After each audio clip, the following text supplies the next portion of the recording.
The stagecoach door swung open, and Eleanor Hale stepped into the wrong life. She stood alone on frozen ground, watching dust fade where the driver should have stopped 20 miles south. No manor house, no wealthy employer, just wind, mountains, and a single ranch that looked like it had grown from the rocks themselves. The storm was coming fast. She could taste metal in the air. And somewhere in that rough cluster of buildings, a man who didn't know her name was about to become the only thing standing between her and a Montana winter that killed strangers without asking questions first. Stay with me until the end. Hit that like button and drop a comment telling me what city you're watching from. I want to see how far this story travels. The cold came down like a fist. Eleanor felt it through her wool coat, through the layers she'd put on that morning in Bozeman when the sky was still blue and the stagecoach driver was still smiling. That smile was gone now. Everything was gone. The other passengers, the noise, the certainty that she knew where she was going. She turned in a slow circle, her boots crunching on half-frozen mud. The ranch spread out in front of her like something built by necessity rather than ambition. A main house, weathered gray. A barn that leaned slightly to the left. Corrals empty except for 3 horses that watched her with the same suspicion she felt watching them. Smoke rose from a chimney, thin and hesitant, like whoever lit the fire wasn't sure they wanted to be found. No gate, no sign, no name. Eleanor looked down at the paper in her hand, now damp from her grip. The Carlisle Estate, 20 miles south of Forsyth. You'll know it when you see it. 3 stories, white columns, rose garden out front. This was not that. This was barely anything at all. She walked toward the house because there was nowhere else to go. Her trunk sat in the mud behind her, too heavy to carry, too valuable to leave. The wind pushed at her back like it was trying to help, or maybe just trying to get her out of the way before the real weather arrived. The front door opened before she reached it. A woman stood there, older, with gray hair pulled back tight and eyes that didn't waste time on pleasantries. She looked Eleanor up and down like she was livestock being evaluated for purchase. "You lost?" the woman asked. "I think so," Eleanor said. Her voice came out smaller than she wanted. "The stagecoach driver, he said this was the Carlisle place." "It's not." "I know, I can see that now." The woman didn't move from the doorway. Behind her, Eleanor could hear voices, low, male, tired. Someone laughed, short and humorless. "I was supposed to go to the Carlisle Estate," Eleanor continued, hating how much she sounded like she was pleading. 20 miles south. I'm expected there. I'm a governess. They hired me from Boston." "Boston." The woman said it like it was a disease. "Yes. Long way to come for the wrong ranch." It wasn't intentional. The woman finally stepped aside, but only barely. "Storm's coming. You'll freeze if you stand out there explaining yourself. Get in." Eleanor hesitated. She'd been taught better than to walk into strange houses in strange territories with strange people.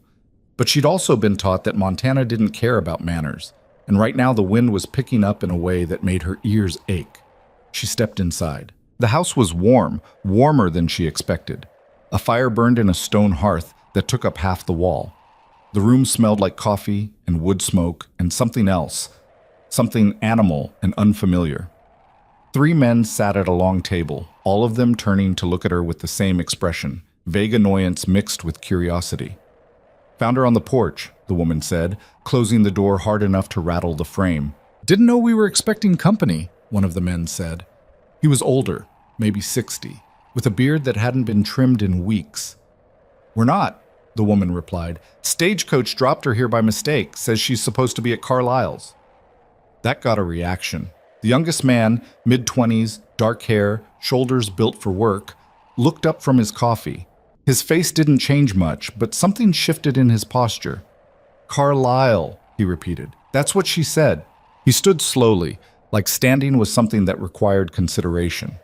When he moved into the light, Eleanor saw him clearly for the first time. Tall, lean in the way men got when they worked too hard and ate too little. His hands were scarred across the knuckles, and there was a bruise along his jaw that looked a few days old.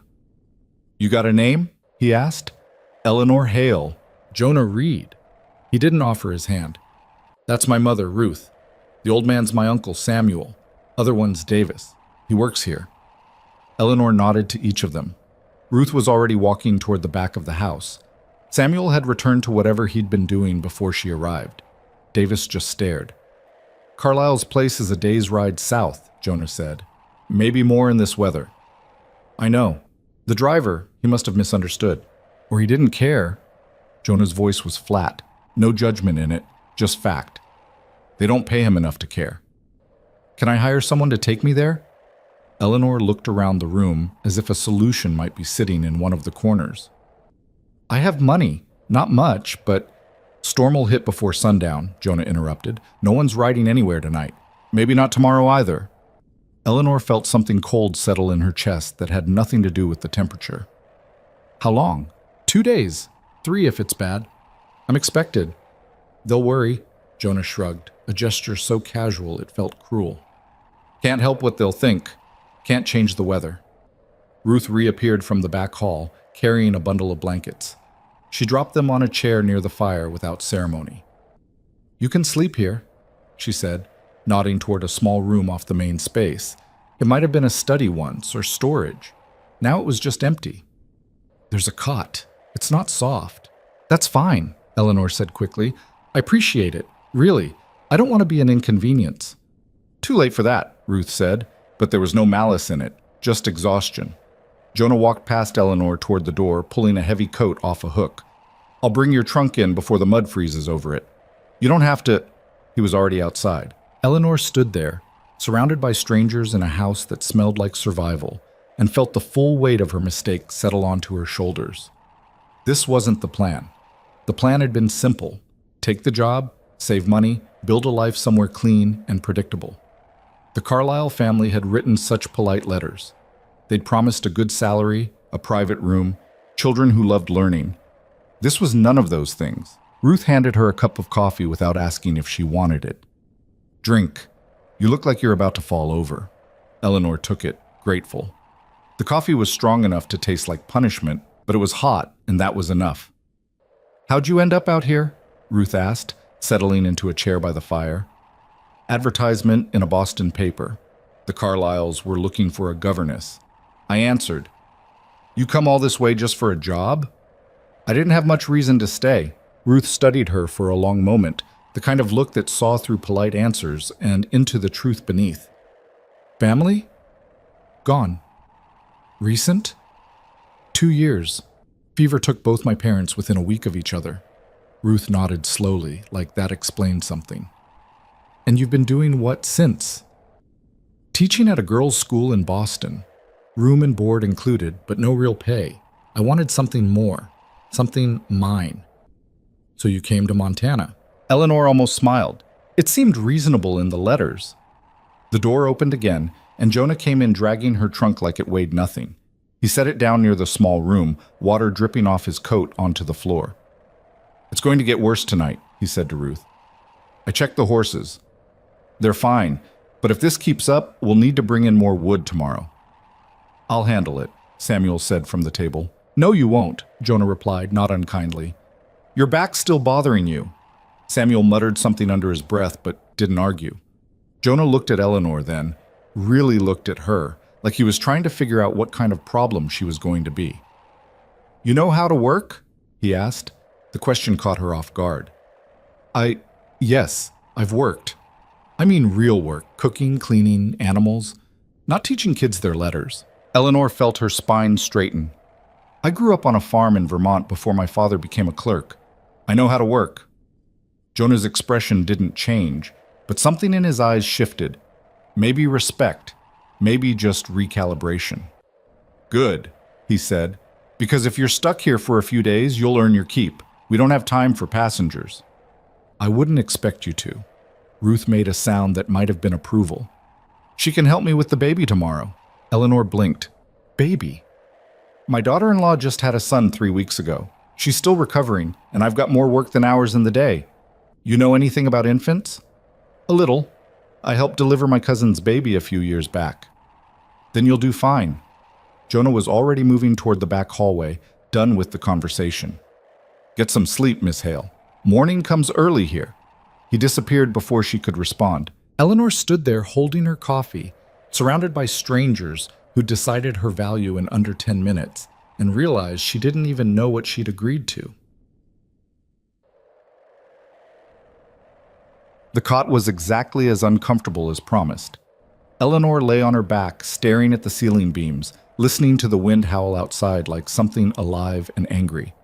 The blankets Ruth had given her smelled like cedar and smoke, and they were heavier than anything she'd used in Boston. She tried to sleep. Failed. Her mind kept circling back to the same questions. What would the Carlyles think when she didn't arrive? Would they assume she'd changed her mind? Would they hire someone else? She'd signed a contract. What if they held her to it? What if they demanded compensation for breach of agreement? The anxiety sat on her chest like a stone. Somewhere deeper in the house, she heard voices, low, murmuring, too quiet to make out words. Then silence. Then the creak of footsteps on old wood. Eleanor closed her eyes and forced herself to breathe slowly, the way her mother had taught her when the nightmares came after the fever. In through the nose, out through the mouth. Count to 10. She made it to 7 before she heard the baby cry. It wasn't loud, just a thin, reedy sound that cut through the quiet like a needle. It stopped almost immediately, followed by soft shushing and the low hum of a woman's voice. Eleanor sat up, wide awake now. The crying started again, more insistent this time. She shouldn't get involved. This wasn't her house, wasn't her family, wasn't her business. But the crying didn't stop. Eleanor stood, pulled one of the blankets around her shoulders, and stepped into the main room. The fire had burned down to embers, casting everything in deep orange shadow. She could see a door at the far end of the hall, slightly ajar, light spilling through the gap. She walked toward it, barefoot on cold wood, and stopped just outside. Through the crack, she could see a young woman sitting in a rocking chair holding a bundle wrapped in white cloth. The woman looked exhausted, pale skin, dark circles under her eyes, hair falling out of a loose braid. She was trying to get the baby to nurse, but he kept turning his head away, wailing. "Come on, sweetness," the woman whispered, her voice cracking. "Please, just a little." The baby screamed. Eleanor knocked softly on the doorframe. The woman's head snapped up, eyes wide with something close to panic. "I'm sorry," Eleanor said quickly. "I didn't mean to intrude. I heard crying. I thought maybe I could help." The woman stared at her like she'd spoken a foreign language. "I'm Eleanor," she continued, stepping just inside the room. "The stagecoach dropped me here by mistake. Your mother-in-law, Ruth, she said I could stay until the storm passes." Recognition flickered across the woman's face. "Oh, right. Jonah mentioned something. You must be Clara." She looked down at the baby, helpless. "And this is Thomas. He won't eat. I don't know what I'm doing wrong." Eleanor moved closer, slow and careful, the way you'd approach a spooked horse. "May I?" Clara hesitated, then nodded. Eleanor knelt beside the chair, studying the baby. He was tiny, red-faced, furious. His fists were clenched tight, and his mouth was open in a wail that seemed too big for his body. "How's he been feeding?" Eleanor asked. "Badly. He latches for a few seconds, then pulls away. Sometimes he just screams." "And you?" Clara's face crumpled slightly. "I'm so tired I can barely think." Eleanor reached out and gently adjusted the way Clara was holding Thomas, tilting him slightly so his head was more elevated. "Try now." Clara offered her breast again, and this time Thomas latched, awkward at first, then settling into a rhythm. The relief on Clara's face was immediate and devastating. "How did you—" "My cousin had the same problem," Eleanor said quietly. Her midwife said sometimes they just need a different angle, less air in their bellies that way. Clara let out a breath that was half laugh, half sob. "Thank you. I thought I was broken. I thought—" She stopped, shaking her head. "Everyone keeps telling me it's natural, that I should just know what to do, but I don't. I really don't." "No one just knows," Eleanor said. "We all figure it out as we go." They sat in silence for a while, the baby nursing, the storm rattling the windows.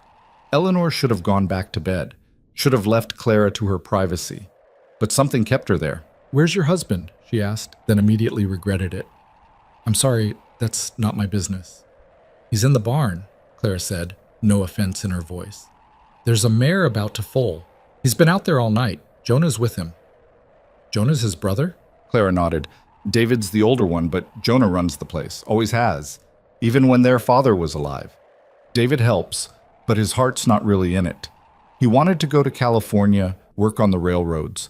But then we got married, and I got pregnant, and she stopped, looking down at Thomas. Now we're here. Do you like it here? Clara was quiet for a long time. I don't know yet, she finally said. Ask me again in a year. Eleanor smiled at that. Fair enough. Thomas had fallen asleep, his small face relaxed and peaceful. Clara shifted him gently to her shoulder, patting his back in slow circles. You're good at this, she said to Eleanor. Helping, I mean, you must have done it a lot. Not really. I've just watched people who were. Well, you're better at it than I am. You're doing fine. You're just tired. Clara's eyes filled with tears then, sudden, unwanted. I'm so tired I could die. Eleanor reached out and squeezed her hand, gentle but firm. You won't. I promise. You'll sleep eventually, and when you wake up, you'll be a little less tired, and then a little less after that. It gets easier. Does it? I've heard it does. Clara laughed softly, wiping her eyes. That's not exactly a ringing endorsement. It's the best I've got. They sat together until Thomas was fully asleep, his breathing soft and even. Then Eleanor helped Clara settle him into a small cradle by the bed, tucking the blanket around him with care. Thank you, Clara whispered. Really? Any time. Eleanor slipped out of the room and back into the cold hallway, pulling the blanket tighter around herself. The house was silent again, the kind of silence that felt like it was holding its breath. She was halfway back to her cot when she saw him. Jonah stood in the doorway to the main room, still wearing his coat, snow dusting his shoulders. He was watching her. Eleanor froze. Storm's worse than I thought, he said, his voice low enough not to carry. We'll be stuck here at least 3 days, maybe 4. I heard. That a problem for you?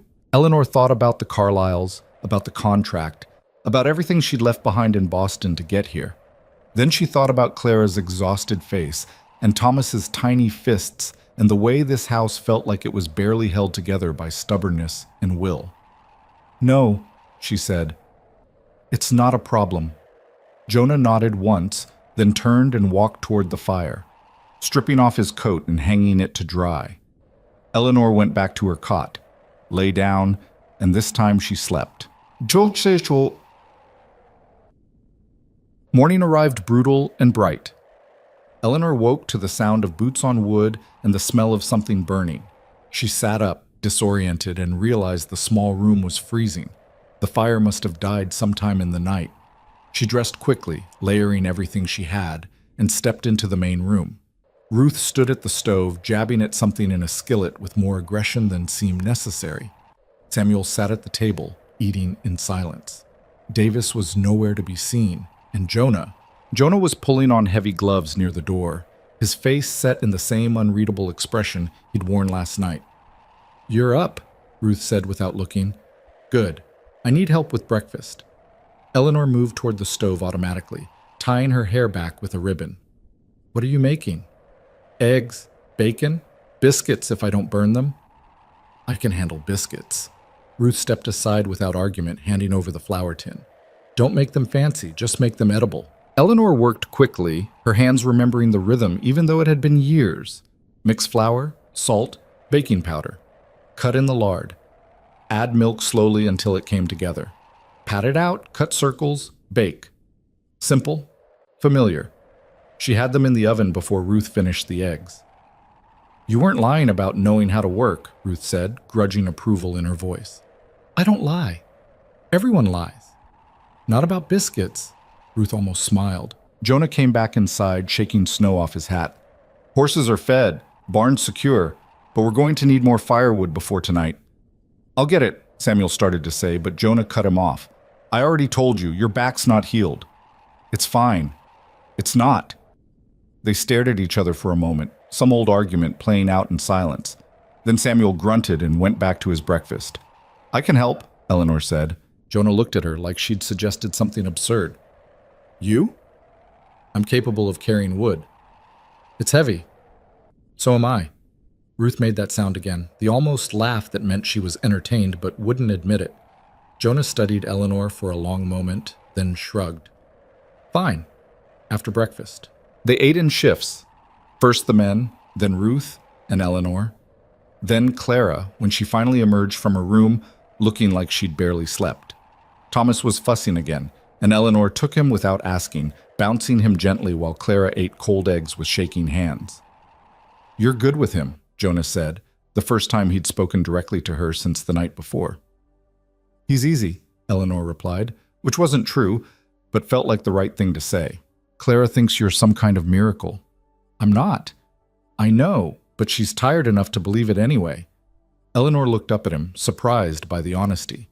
Jonah's face was still unreadable, but there was something softer in his eyes, something that looked almost like gratitude. "Your brother should be with her more," Eleanor said before she could stop herself. Jonah's expression hardened. "He's doing what he can." "Is he? That's not your business." "You're right.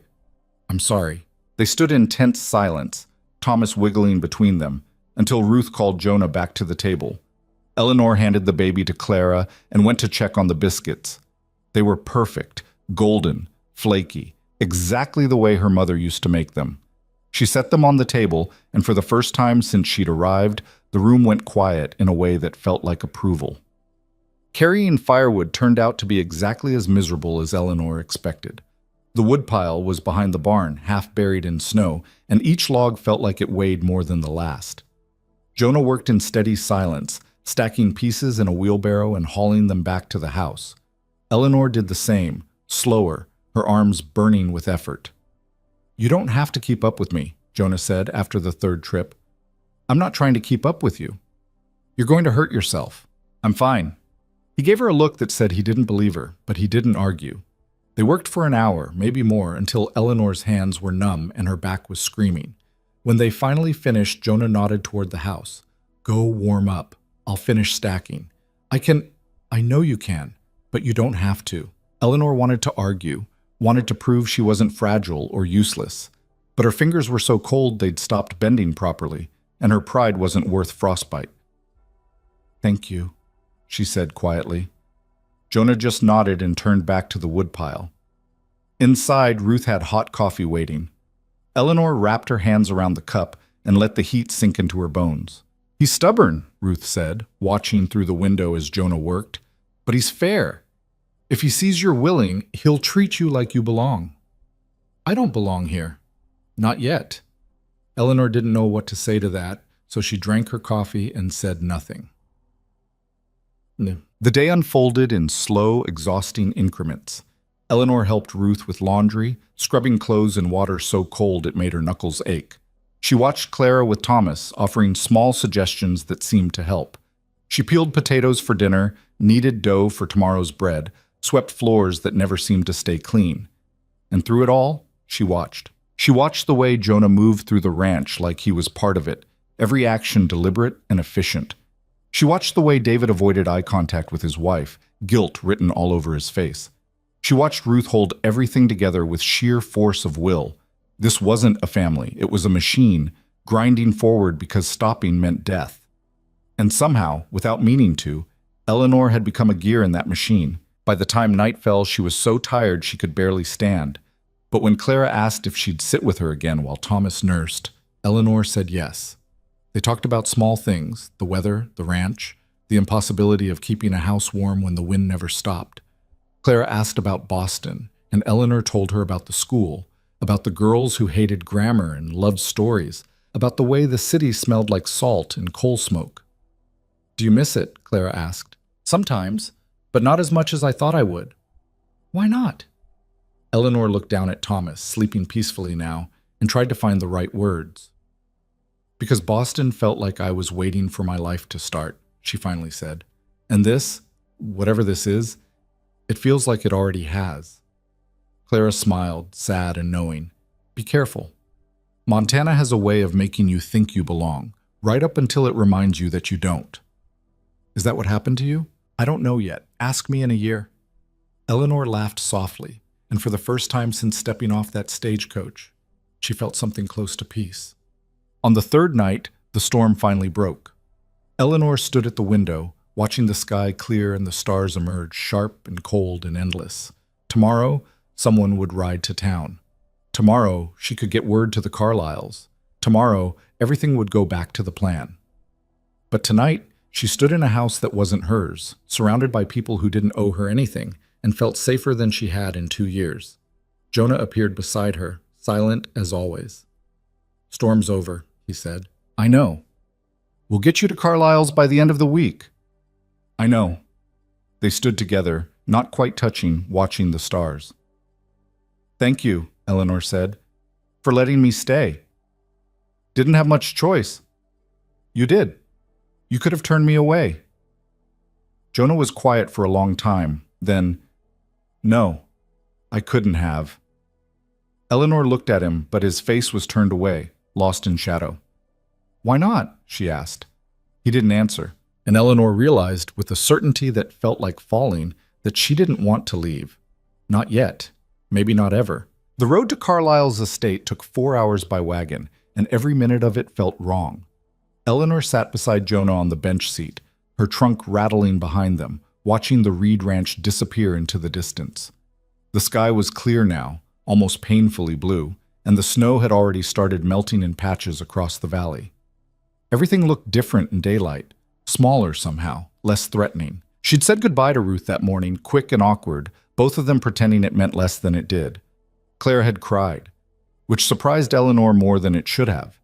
Even Thomas had fussed when she'd kissed his forehead, like he knew she was leaving. "You don't have to do this," she told Clara. "I'm just going where I was supposed to go in the first place." "I know," Clara had whispered, "but it still feels wrong." Now, sitting beside Jonah as the wagon creaked over frozen ruts, Eleanor couldn't shake the same feeling. "You're quiet," Jonah said, not looking at her. "Just thinking." "About what?" "About how strange it is that a week ago I didn't know any of you existed." Jonah's mouth twitched, almost a smile. "Strange for us, too." "Is it always like that here? People just appearing?" "No, you're the first stray we've picked up in years." Eleanor looked at him. "Stray. You got a better word for it?" She thought about that. "Guest?" "Guests don't do laundry." Fair point. They rode in silence for a while, the landscape opening up around them. Rolling hills, distant mountains, the kind of emptiness that made you feel small and significant at the same time. Eleanor had read about Montana in newspapers, seen illustrations in magazines, but nothing had prepared her for the reality of it. The scale, the silence, the way it made Boston feel like something from someone else's life. "You nervous?" Jonah asked. "About meeting the Carlisles?" "Yeah." Eleanor considered lying, then decided against it. "A little. They're expecting someone polished, professional, not someone who shows up a week late covered in ranch dust." "You look fine." "I look like I've been sleeping on a cot and hauling firewood." "Like I said, fine." This time Eleanor did smile, small and involuntary. Jonah caught it from the corner of his eye, and something in his expression softened. "They're lucky to get you," he said quietly, "even if you are late." Eleanor didn't know what to say to that, so she said nothing. The Carlisle estate appeared around noon, exactly as advertised. 3 stories. White columns, a rose garden out front, bare now, but clearly tended with obsessive care. It looked like someone had plucked a Virginia plantation and dropped it into Montana territory, completely out of place and aggressively proud of it. Jonah pulled the wagon to a stop at the front entrance and sat there for a moment, studying the house. "Big," he finally said. "Very." "You sure about this?" Eleanor looked at him, surprised. "What do you mean?" "I mean, there's still time to change your mind." "And do what? Come back to your ranch and do laundry forever?" Jonah shrugged. "Could do worse." Eleanor felt something crack open in her chest, something she'd been keeping carefully closed since the moment she'd stepped off that stagecoach. She wanted to tell him that she'd thought about it, that she'd lain awake last night running through scenarios where she didn't get on this wagon, didn't come here, stayed in that small cold room, and made herself useful until useful became necessary. But that was insane. She had a contract, a job, a plan, I'm sure, she said, and hated how uncertain it sounded. Jonah nodded once and climbed down from the wagon. He pulled her trunk out like it weighed nothing and carried it to the front steps. The door opened before Eleanor could knock. A man stood there, maybe 50, with silver hair and the kind of face that suggested he smiled often, but not right now. He wore an expensive suit and looked at Jonah the way you'd look at something tracked in on your boot. "Can I help you?" he asked, the question clearly meaning the opposite. Eleanor Hale, Eleanor said quickly, stepping forward. I'm the governess you hired. I apologize for the delay. There was a mix-up with the stagecoach. Miss Hale! The man's expression changed instantly, though not in the way Eleanor expected. Yes, we've been waiting for you. Something in his tone made her stomach tighten. I'm so sorry. The driver dropped me at the wrong ranch, and then the storm hit, and please come inside. He stepped back, gesturing her through the door, but not moving to help with her trunk. Jonah carried it inside without being asked, setting it down in the grand foyer with careful precision. The house was exactly as cold as it looked from the outside, all marble and dark wood and paintings of people who probably never smiled. I'm Richard Carlyle, the man said, still not offering his hand. This is my home. Pleased to meet you, sir. Again, I apologize for... Where exactly were you this past week, Miss Hale? The question came sharp, accusatory. Eleanor blinked. I told you. The stagecoach driver made a mistake. He dropped me at a ranch about 20 miles north of here, the Reed Ranch. The storm made it impossible to travel, so they were kind enough to let me stay until... The Reed Ranch. Carlyle's face hardened. You stayed with those people? Beside her, Eleanor felt Jonah go very still. Yes, she said carefully. They were generous hosts under difficult circumstances. Generous? Carlyle laughed, but there was no humor in it. That's an interesting choice of words. I'm not sure I understand. No, I don't imagine you do. Carlyle turned his attention to Jonah for the first time, and the contempt in his gaze was so naked Eleanor felt embarrassed for him. You can go now. Thank you for delivering her. Jonah didn't move. His jaw was tight, and Eleanor could see his hands flexing at his sides. Jonah, she said quietly. It's all right. Is it? He was looking at Carlyle, not her. Yes, thank you. For everything. Jonah held Carlyle's gaze for another long moment, then turned and walked out without another word. The door closed behind him with a sound like a cell locking. Carlyle waited until the wagon had pulled away before speaking again. I assume you're unaware of the situation with the Reed family, he said. What situation? They're squatters, Miss Hale. Thieves. They've been on land I legally own for 3 years, refusing to leave despite multiple warnings and legal notices. Eleanor felt the floor tilt slightly beneath her. I didn't know. Obviously. Otherwise, I doubt you would have accepted their hospitality so readily. They seemed like decent people. Decent people respect property rights and the rule of law. Carlyle moved past her, deeper into the house. Come, we have things to discuss. Eleanor followed him through a series of increasingly ornate rooms until they reached what appeared to be a library. Floor-to-ceiling bookshelves, leather furniture, a desk the size of her room at the ranch. He gestured for her to sit. She remained standing. Miss Hale, I want to be clear about something, Carlyle said, settling into a chair behind the desk. The position I offered you came with certain expectations. Punctuality, reliability, discretion. Your arrival a week late demonstrates a failure on all 3 counts. That's not fair. I couldn't control... You could have sent word. There are telegraph lines, riders. You made a choice to remain comfortable while my family was left wondering whether you were dead or had simply changed your mind. I didn't think... No, you didn't. He picked up a piece of paper from his desk and slid it across to her. This is the contract you signed. Have you read it recently? Eleanor picked it up with shaking hands. She'd read it a dozen times in Boston, memorizing every clause, every promise. Now the words seemed to shift and blur on the page. Section 7, Carlyle said. Breach of contract. If the employee fails to arrive at the specified location on the specified date, or fails to fulfill their duties to the satisfaction of the employer, they are liable for damages, including but not limited to lost wages, replacement costs, and any financial harm caused by their absence. I was here, Eleanor said, her voice rising. I was 20 miles away, stuck in a storm. And yet you weren't here, in this house, where you were needed. No one could have traveled in that weather. The stagecoach driver managed to continue south after leaving you. He arrived here on schedule and informed us of his error. We sent riders to retrieve you. They found the Reed Ranch empty except for an old man who claimed ignorance of your whereabouts. Eleanor's mind raced. Samuel, They must have come while she was helping Clara, or hauling wood, or any of 100 moments when she'd been too busy to notice riders approaching. I was there, she insisted. They must have missed me.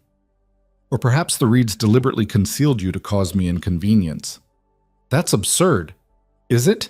These people have been trying to undermine my claim to that land for years.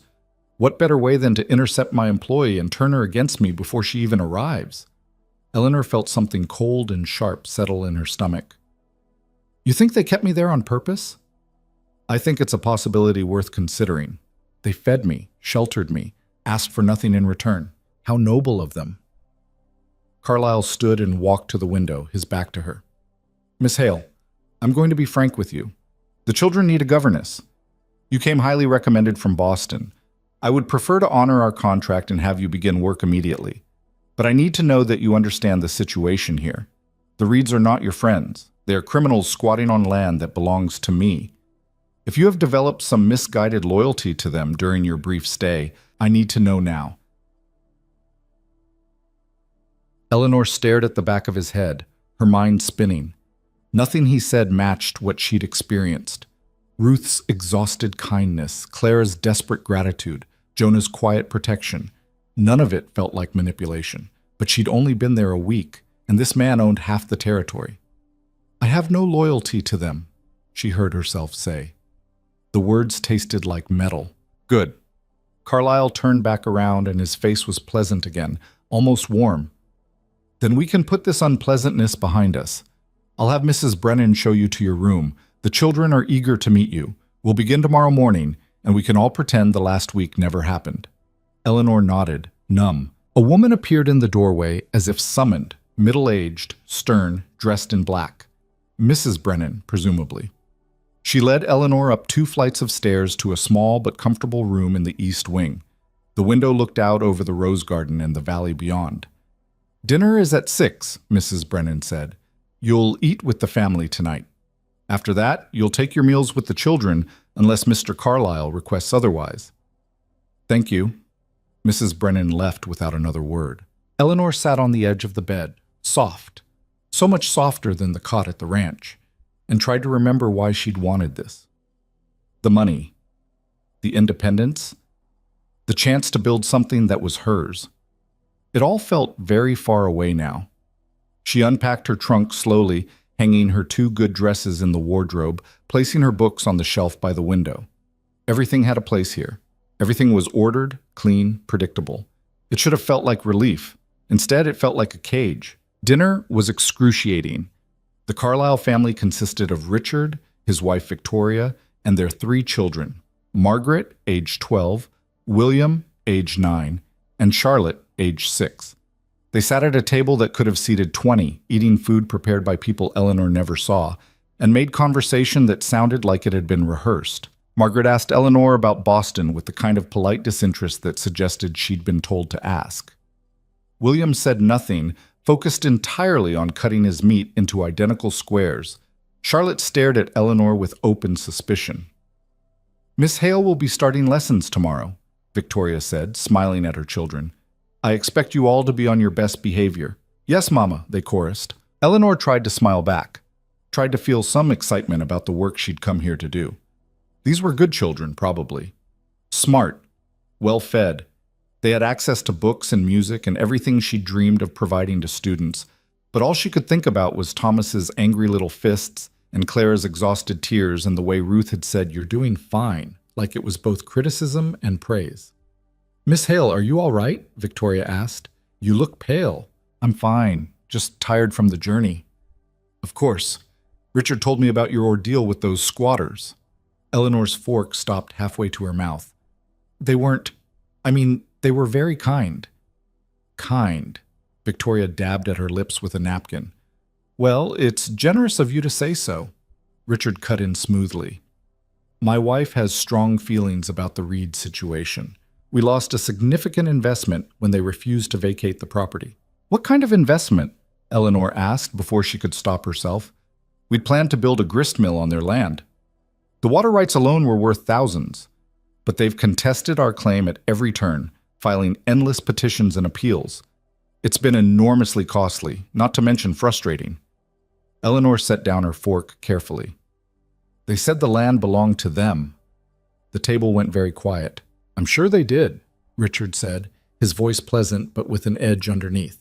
Squatters always have very convincing stories about why they deserve what isn't theirs.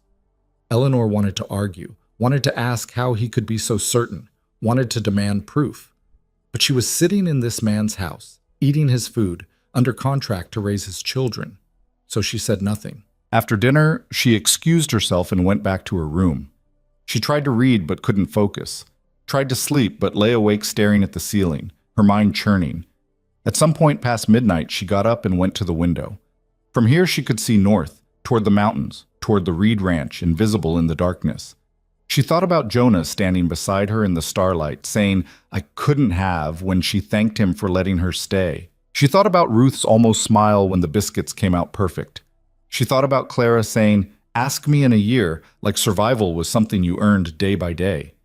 And she thought about Richard Carlisle's face when he called them criminals. Someone was lying. Eleanor just didn't know who. The next morning started with bells. Eleanor woke to the sound of them clanging through the house. Not church bells, but something harsher, more insistent. She dressed quickly and found Mrs. Brennan in the hallway, looking grim. What's happening? Eleanor asked. Fire in the south pasture. Mr. Carlyle wants everyone accounted for. They gathered in the foyer, family, staff, everyone. Richard stood in the center, already dressed for riding, his face dark with fury. How bad? Victoria asked. Bad enough. The shepherders' cottage is gone. 300 yards of fence line. Could have been the whole pasture if the wind had been different. Did someone see how it started? Richard's eyes flicked to Eleanor, then away. We have our suspicions. The meaning was clear. Eleanor felt her stomach drop. You think the Reeds did this? I think the timing is interesting. You arrive here. They know you're working for me now, and suddenly I have a fire? That doesn't make sense. Why would they? Revenge, Miss Hale. Intimidation. These people don't think like civilized human beings. One of the ranch hands came in then, hat in his hands, looking nervous. Sir, we found tracks leading north from the burn site. How many riders? 2, maybe 3. Hard to tell. Richard nodded slowly, like this confirmed something. Postguards on the property line. No one from that ranch sets foot on my land, and if they try... He stopped, looked at his wife and children, and moderated his tone. If they try, you send for the sheriff. The staff dispersed. The family went back to breakfast. And Eleanor stood in the foyer feeling like the ground had opened beneath her feet. She spent the morning trying to focus on lessons. Margaret was bright but bored. William was anxious and perfectionist. Charlotte was 6 and had the attention span of a sparrow. They were fine children, normal children. Eleanor taught them anyway, going through the motions, hearing herself explain grammar and arithmetic and geography while her mind spun in circles. At lunch, Mrs. Brennan brought news that the sheriff had been called, that witnesses had been found, that everything pointed to arson, deliberate and targeted. At dinner, Richard announced he was pursuing legal action against the Reed family, that they would pay for the damage, that this was the final straw. And Eleanor sat there, pushing food around her plate, thinking about Jonah's careful hands stacking firewood and Ruth's tired eyes and David's guilty avoidance of his wife. None of it fit. That night she couldn't sleep again. She paced her room, wore a path in the carpet, tried to talk herself into believing Richard's version of events. Failed. At 2 a.m, she made a decision. She dressed in her plainest clothes, pulled on her heavy coat, and slipped out of the house through the kitchen door. The night was cold but clear, and she knew the direction north. Knew approximately how far. Knew it was insane to walk 20 miles in the dark. Did it anyway. She made it 3 miles before the rider found her. Eleanor heard the horse before she saw it. Hoofbeats on frozen ground, fast and purposeful. She turned, heart hammering, and saw a dark shape resolving out of the darkness. Jonah. He pulled up beside her, looking down from the saddle with an expression somewhere between anger and disbelief. "What are you doing?" he asked. "Walking." "I can see that." "Walking where?" "To your ranch." "In the middle of the night." "Yes." Jonah stared at her for a long moment, then dismounted in one fluid motion. You're going to freeze. I'm fine. You're not fine. You're 3 miles from Carlisle's house with no horse, no supplies, and no sense. Eleanor felt something hot rise in her chest. I need to know if you did it. Did what? The fire. Did you burn his pasture? Jonah went very still. In the moonlight, his face was all shadows and sharp angles. No, he said quietly. The tracks weren't ours. How do I know that? Because I'm telling you. And I'm supposed to just believe you? Yeah, you are. They stood facing each other in the frozen dark, breath misting between them. He said you're squatters, Eleanor said. He said the land is his. He's wrong. He has legal documents. So do we. Then why haven't you shown them to the court? Jonah's jaw tightened. We have. Multiple times. Carlisle has more money than we do, better lawyers, the kind of influence that makes judges see things his way. That's not how the law works. That's exactly how it works out here. You know that, or you should by now. Eleanor felt tears prick at her eyes, frustration and confusion and exhaustion all mixing together. I don't know what to believe. Then believe this. Jonah stepped closer, and his voice dropped. My father filed that claim in 1867, before Carlisle ever set foot in Montana. We have the original documents signed and witnessed. We've paid taxes on that land for 17 years. We've built everything we have from dirt and sweat and stubbornness, and we're not leaving because some rich man decided he wants what's ours. Why didn't you tell me this before? Because it wasn't your problem before. And now it is? Now you're standing in the dark asking me if I'm an arsonist, so yeah, now it is. Eleanor wrapped her arms around herself, shivering despite her coat. I signed a contract with him. I know. I can't just walk away. I know that too. Then why are you here? Jonah looked at her for a long time, and something in his expression cracked. Because when I heard you'd left your room in the middle of the night, I thought... He stopped, shook his head. Doesn't matter what I thought. Tell me. I thought you were in trouble, and I couldn't... He stopped again, the words seeming to stick in his throat. Eleanor's heart was beating too fast. Couldn't what? Couldn't let that happen. The silence between them felt enormous, weighted with everything neither of them was saying. He's going to pursue legal action, Eleanor said finally. Against your family. He says you owe him for damages. Let him try. Jonah, he has money, influence. You said it yourself, the courts favor him. Then we'll lose in court, won't be the first time. And then what? He takes the land? Maybe. Or maybe we find another way. Eleanor wanted to ask what that meant, but she was afraid of the answer. You should go back, Jonah said, before someone realizes you're gone. I can't work for him, not if he's lying about you. You don't know that he is. Don't I? Jonah reached out like he might touch her arm, then pulled back. Eleanor, you need that job. You need the money, the security, all of it. Don't throw it away because of us. What if I want to? Then you're not as smart as I thought you were. It should have stung. Instead, it almost made her laugh. I'll take you back, Jonah said, moving toward his horse. But you're riding. I'm not letting you walk 17 more miles in the dark. Eleanor let him help her up into the saddle, then felt him swing up behind her. His arms came around her to hold the reins, and she could feel the heat of him through both their coats. They rode in silence, the horse picking its way carefully over uneven ground. Eleanor leaned back slightly, just enough to feel solid and real and safe. I believe you, she said quietly. About the land, about the fire, all of it. She felt more than heard his exhale. Good, but I don't know what to do with that. You'll figure it out. You're good at figuring things out. How do you know? Because you fixed Clara's baby in 5 minutes after watching her struggle for 3 weeks. Because you hauled firewood until your hands bled and didn't complain once. Because you're here. Eleanor closed her eyes, feeling something settle in her chest that had been loose and rattling since the moment she'd walked into Carlisle's house. When they reached the edge of the Carlisle property, Jonah pulled the horse to a stop. You can walk from here, he said. Less chance of someone seeing us together. Eleanor slid down from the saddle, stumbling slightly. Jonah dismounted after her, steadying her with one hand on her elbow. Thank you, she said. For what? For coming after me. For telling me the truth. For... She stopped, not sure how to finish. Jonah's hand was still on her arm, warm through the fabric of her coat. In the darkness, she couldn't see his face clearly, but she could feel him looking at her. Be careful, he said. Carlisle's not stupid. If he figures out you're questioning him. I know. I mean it, Eleanor. He's dangerous when he's crossed.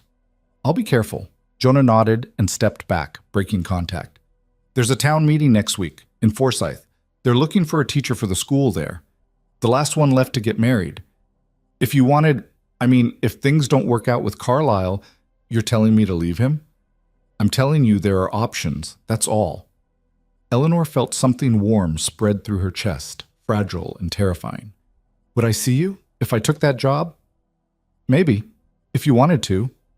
I would want to. The words hung between them, simple and impossibly complicated. Jonah mounted his horse in one smooth motion, looking down at her. Town meeting's Tuesday, 7 o'clock. Think about it. Then he was gone, hoofbeats fading into the darkness. Eleanor stood there for a long time, watching the space where he'd disappeared, before turning and walking back toward the house. She slipped in through the kitchen door, crept up the back stairs, and made it to her room without being seen. Only then did she let herself shake. Only then did she let herself think about what she'd just done, what she was considering, what it would mean to walk away from everything she'd planned. She sat on the edge of her soft bed and thought about hard cots and crying babies and coffee that tasted like punishment. She thought about Jonah saying, I couldn't have, and meaning it. And she thought about Tuesday at 7 o'clock and a town that needed a teacher, and the terrifying possibility that she might actually be brave enough to choose it. The lie came easier than Eleanor expected. Tuesday morning, she told Victoria she needed to visit the general store in Forsyth for teaching supplies. Margaret needed new slate pencils, William had torn his geography workbook, and Charlotte required picture cards for alphabet practice. All true, technically. Just not the whole truth. Victoria barely looked up from her embroidery. Take the small buggy. Have Henderson drive you. Be back before dark. Henderson was the ranch foreman, a man of maybe 40, with a scar across his cheek and the personality of a fence post. He drove Eleanor into town without speaking, deposited her at the general store, and told her he'd be back at 5. I need the whole day, Eleanor said. There's quite a bit to purchase. Henderson shrugged like it made no difference to him and left her standing on the wooden sidewalk. Forsyth was smaller than Eleanor had imagined from Carlisle's descriptions.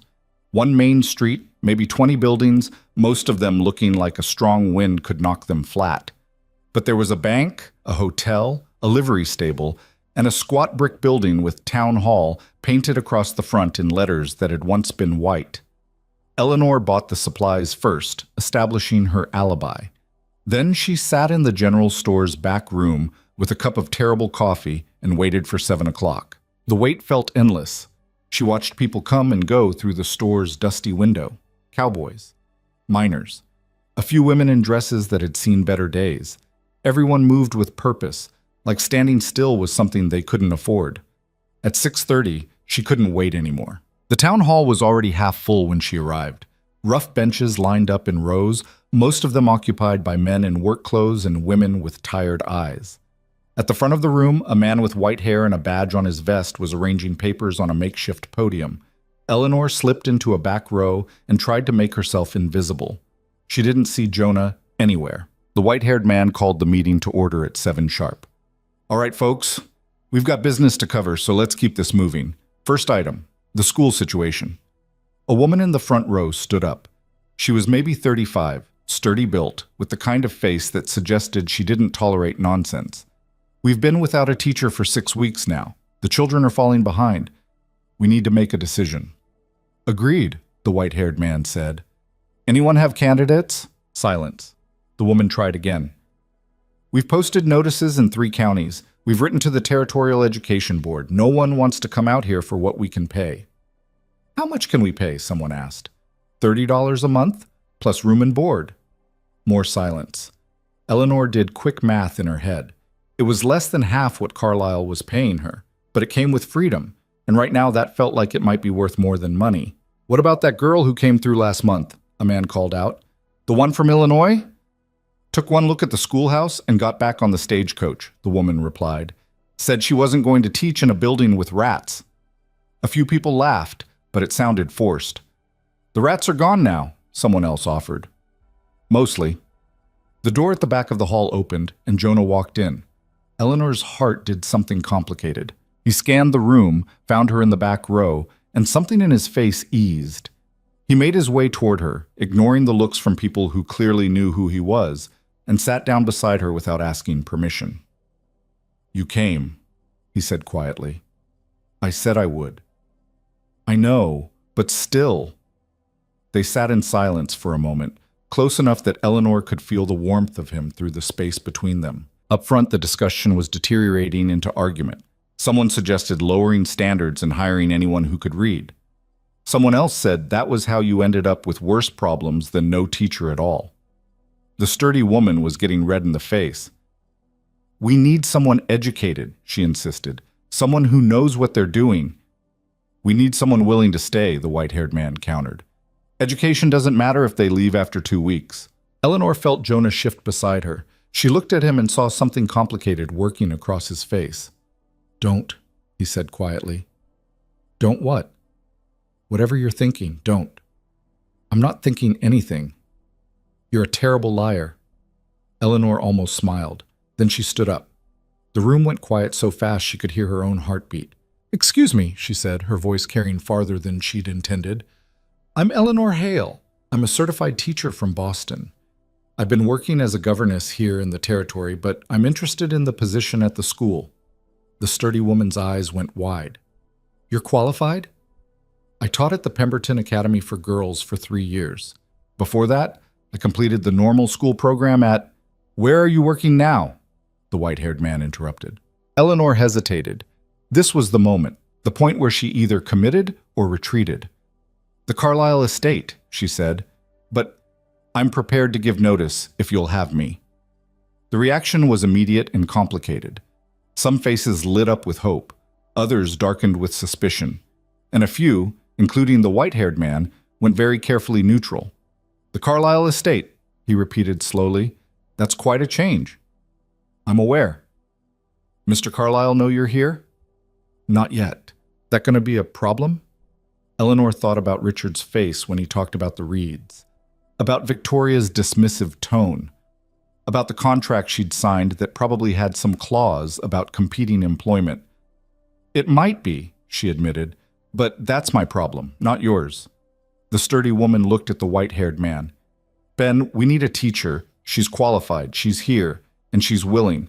What else are we waiting for?" Ben, the white-haired man, rubbed his jaw thoughtfully.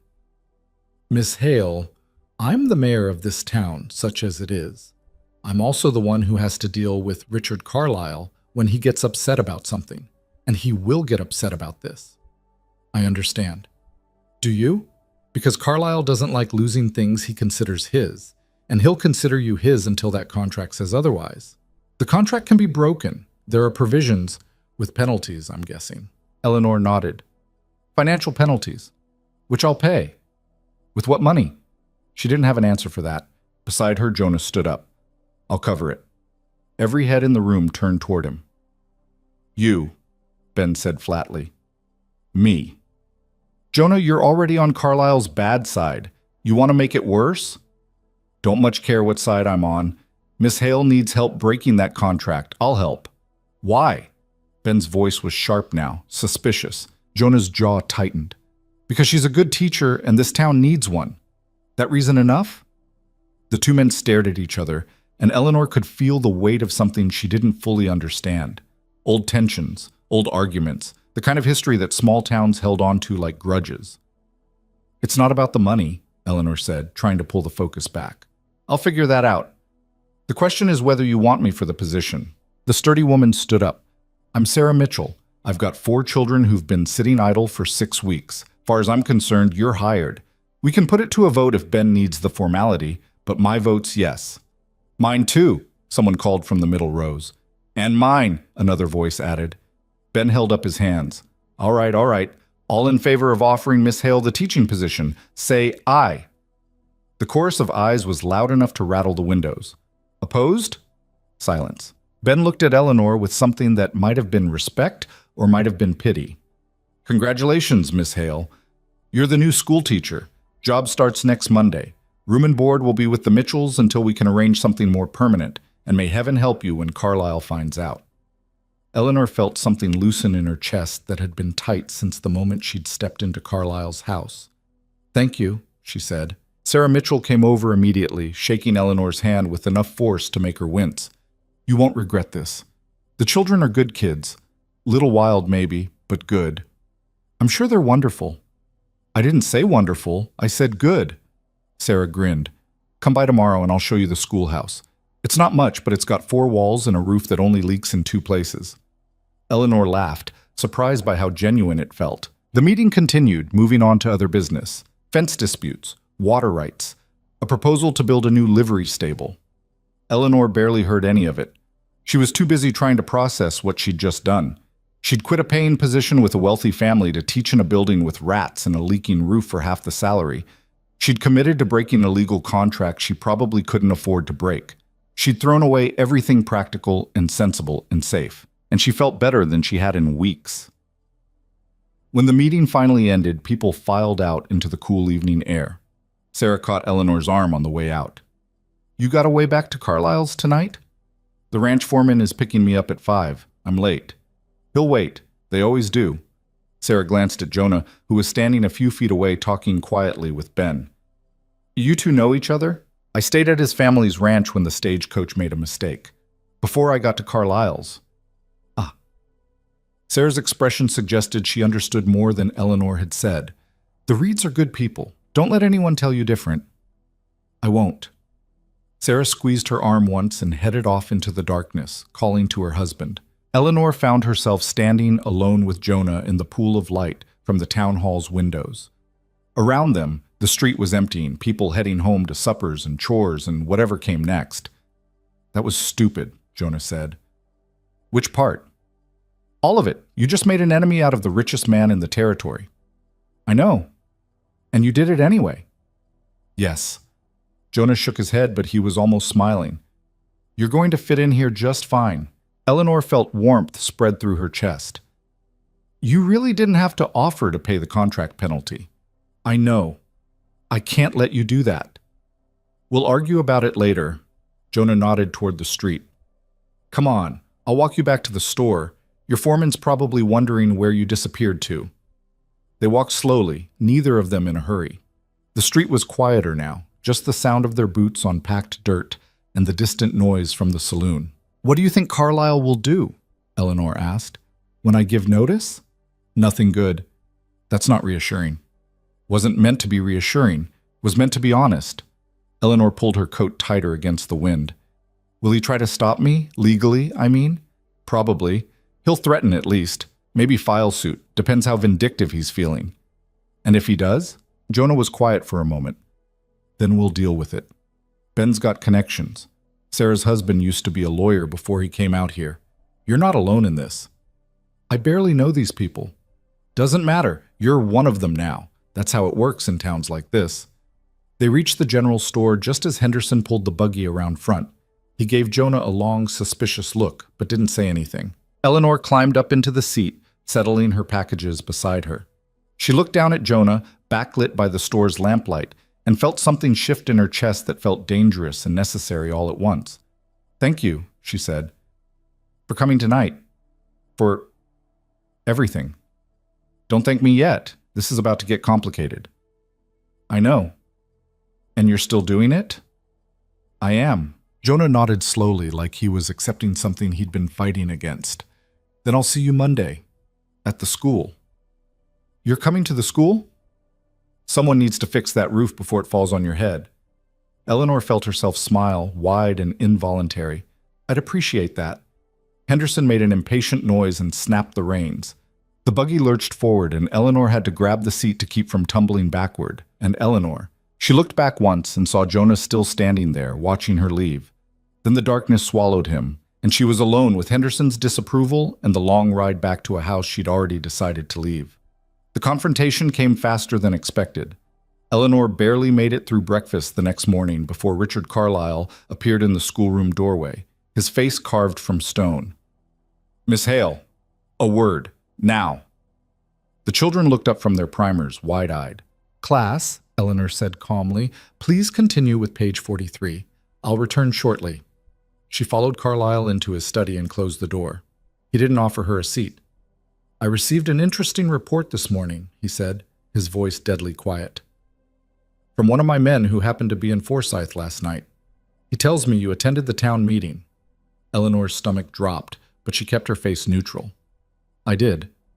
"And offered to take the teaching position there?" "Yes." Carlyle's control cracked. "Have you lost your mind? You're under contract, my contract. You can't simply decide to work elsewhere because you've taken some misguided fancy to small-town life." "I can break the contract. It has provisions. Provisions that will cost you 6 months' salary as penalty. Money I know you don't have." Eleanor lifted her chin. "I'll find it." "Will you? From where?" "The pathetic town can't pay you enough to cover it, and no bank will loan to a woman with no assets." He leaned forward, his hands flat on the desk. "You're trapped, Miss Hale. The sooner you accept that, the better." "I'm not trapped. I'm employed. There's a difference." "Not from where I'm standing." Eleanor felt something cold and hard settle in her chest. "Then perhaps you should change where you're standing." Carlyle straightened slowly, and the expression on his face made her take a step back. "You think you're very clever," he said.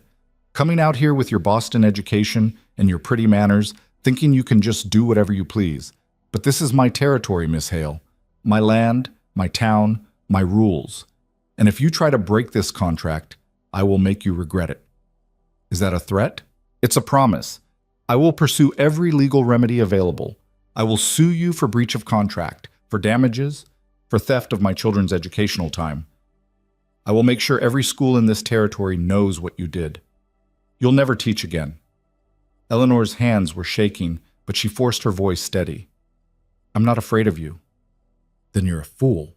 "Maybe, but I'm a fool with principles, and I won't work for a man who threatens people for making their own choices." Carlyle's smile was cruel. "Principles don't pay bills, Miss Hale, and when you're destitute and desperate, you'll come crawling back, they always do. I won't." "We'll see." He walked past her and threw open the door. "You have until tomorrow morning to reconsider. After that, I'll assume you're choosing the difficult path and I'll act accordingly. The children are waiting for you." Eleanor stood in his study for a long moment after he left, trying to get her breathing under control. Her hands wouldn't stop shaking. She'd known he would be angry. She'd expected threats, maybe legal action, but she hadn't expected the venom, the absolute certainty that he owned her, that she was his to control, and she hadn't expected how good it would feel to tell him no. She went back to the schoolroom and finished the day's lessons on autopilot, her mind spinning through scenarios and consequences. That night, she wrote out her formal letter of resignation, citing the contract's breach clause and offering to pay the penalty in installments. It felt like signing her own prison sentence.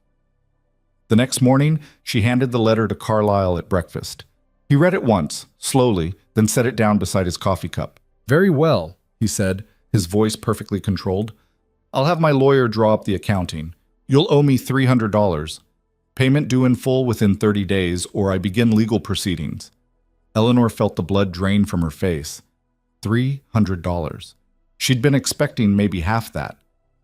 The contract specifies 6 months' salary plus damages. Your salary was $40 per month. That's $240. The additional $60 covers the cost of finding and hiring your replacement, plus compensation for the disruption to my children's education. That's not what the contract... Take it up with my lawyer if you disagree. I'm sure the courts will be very interested in your interpretation. He picked up his newspaper, dismissing her. You have until the end of the week to vacate the premises. After that, I'll consider you trespassing. Eleanor walked out of that house 3 hours later with her trunk on the back of a borrowed wagon and $37 to her name. Sarah Mitchell met her at the schoolhouse, took one look at her face, and wrapped her in a hug that smelled like bread dough and determination. "How bad?" Sarah asked. $300 due in 30 days. Sarah whistled low. "That's rough. That's impossible." "Maybe not." Sarah stepped back, hands on Eleanor's shoulders. "Listen to me. We're going to figure this out. This town takes care of its own, and you're one of us now. Understand? Eleanor wanted to believe her, wanted to feel the same certainty that radiated from Sarah's solid frame, but all she could think about was $300 in 30 days, and the absolute certainty that she'd just destroyed her entire future for a leaking schoolhouse and $30 a month. The school itself was worse than advertised. Eleanor stood in the doorway Friday morning, taking inventory. One room, maybe 20 feet square. A wood stove in the corner that looked like it hadn't been cleaned in years. Benches that wobbled. A teacher's desk with 3 legs and a stack of books holding up the 4th corner. Windows so dirty they barely let in light. And at the back, clear evidence that Sarah hadn't been joking about the rats. "It's not much," Sarah said apologetically, "but it's yours." Eleanor set down her bag and rolled up her sleeves. "Then let's make it better." They worked all day, scrubbing, sweeping, patching holes in the walls with whatever materials they could find. Sarah's husband showed up around noon with wood planks to fix the benches. 2 other women came by with curtains and cleaning supplies. And around 3 o'clock, Jonah arrived with his tools and a ladder. He climbed onto the roof without greeting anyone and started hammering. Eleanor stood in the schoolyard, watching him work against the sky, and felt something loosen in her chest that had been tight for days. "That boy's got it bad," Sarah said beside her. Eleanor jumped. "What?" "Jonah. He's been watching you like you're the only thing in the territory worth looking at. He's just being helpful. Honey, I've known Jonah Reed since he was 10 years old. He doesn't do helpful unless there's a reason, and you're his reason." Eleanor felt her face flush. "You're imagining things." "Am I?" Sarah smiled knowingly.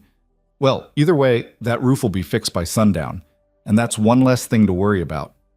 They worked until dark, transforming the schoolhouse from abandoned to almost functional. It still wasn't pretty, but it was clean, and the benches didn't wobble anymore, and the roof would probably hold through the next storm. Eleanor walked through it alone after everyone left, running her hand over the teacher's desk, imagining the children who would sit here Monday morning. This was hers, not borrowed, not conditional, not dependent on anyone's approval. Hers. The door opened behind her, and Jonah came in, wiping his hands on his pants. "Roof's done," he said. "Should be good for a few years at least." "Thank you, really. I don't know how to—" "Don't." He crossed the room to her, and there was something in his face she couldn't read. "Eleanor, about the contract penalty. I can't let you pay it. I know that's what you think. It's not what I think. It's what's true. I made this choice. I have to live with it." Jonah was quiet for a moment, studying her. $300 is a lot of money. "I'm aware. You have a plan for getting it?" "Not yet, but I'll figure something out." "What if you don't?" Eleanor felt panic spike in her chest, but she pushed it down. "Then Carlisle sues me. I lose, and I spend the rest of my life paying it off, but at least I'll be doing it on my own terms." "That's not a plan. That's suicide." "Maybe, but it's my suicide." Jonah made a frustrated noise and turned away, pacing to the window. "You're the most stubborn woman I've ever met." "Good. I'll need that here." He turned back to her, and the look on his face made her breath catch. "I have money. Not a lot, but enough. Let me loan it to you. You can pay me back whenever—" "No." "Eleanor." "I said no." She moved closer to him, needing him to understand. "This is my fight, Jonah. Mine. And if I let you fight it for me, then I'm just trading one person's control for another's. I need to stand on my own." "Even if it destroys you?" Even then, they stood facing each other in the dim schoolhouse, and Eleanor could see the war playing out across Jonah's face. The need to protect versus the need to respect. The desire to help versus the understanding that some battles had to be fought alone. "You're going to drive me crazy," he finally said. "Probably. And you're not going to change your mind?" "No." Jonah reached out slowly, giving her time to pull away. When she didn't, his hand cupped her face, rough and warm and gentle. "Then I guess I'll just have to be here to watch you fall," he said quietly, "and help you up when you're ready." Eleanor leaned into his touch, just for a moment, allowing herself this one small comfort. "What if I'm never ready?" "Then I'll wait anyway." The kiss happened slowly, carefully, like something they'd both been moving toward since the moment she'd stepped off that stagecoach into the wrong life. His lips were warm despite the cold. His hand on her face was steady. And when Eleanor kissed him back, it felt like every choice she'd made in the last 2 weeks had been leading to exactly this moment. When they finally pulled apart, Jonah rested his forehead against hers. "That was stupid," he said. "Which part?" "All of it. Carlisle finds out about this. He'll use it against you. Make it look like you left his employment for me, like you're some kind of... I don't care what he makes it look like." "You should, but I don't." Jonah pulled back enough to look at her properly. "You're really not afraid of him, are you?" "I'm terrified, but I'm more afraid of living the rest of my life safe and small and under someone else's control." Something fierce and proud flickered across Jonah's face. "Then I guess we're both in trouble." "Looks like it." They stood together in the cold schoolhouse, neither of them moving to leave, and Eleanor thought about what Sarah had said. That Montana made you think you belonged right up until it reminded you that you didn't. But standing here with Jonah's arms around her in her own schoolhouse waiting for Monday morning, Eleanor thought maybe she'd already found her place. The reminder came Sunday night. Eleanor was staying with the Mitchells, sleeping in a small room off the kitchen that smelled like cinnamon and wood smoke. She'd spent the day preparing lessons, organizing books, trying to calm the nerves that jumped in her stomach every time she thought about facing a classroom full of children who probably knew more about Montana than she ever would. The knock came just after dark. Sarah answered it, and Eleanor heard raised voices from the kitchen. She came out to find a man in a suit standing in the doorway, holding an envelope. "Eleanor Hale?" he asked. "Yes." He handed her the envelope. "You've been served. Court date is 3 weeks from today in Helena. Be there or judgment will be entered against you by default." Then he was gone. Eleanor opened the envelope with shaking hands. Inside was a formal legal complaint, typed on expensive paper, accusing her of breach of contract, willful damages, and theft of services. Carlisle was suing for $500. 500, not 300. 500. "He can't do that," Sarah said, reading over her shoulder. "That's not what he told you.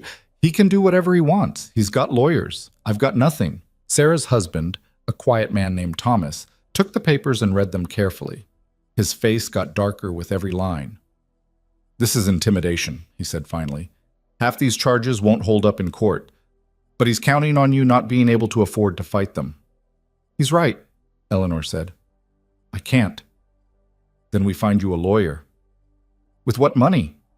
Thomas looked at Sarah, and something passed between them.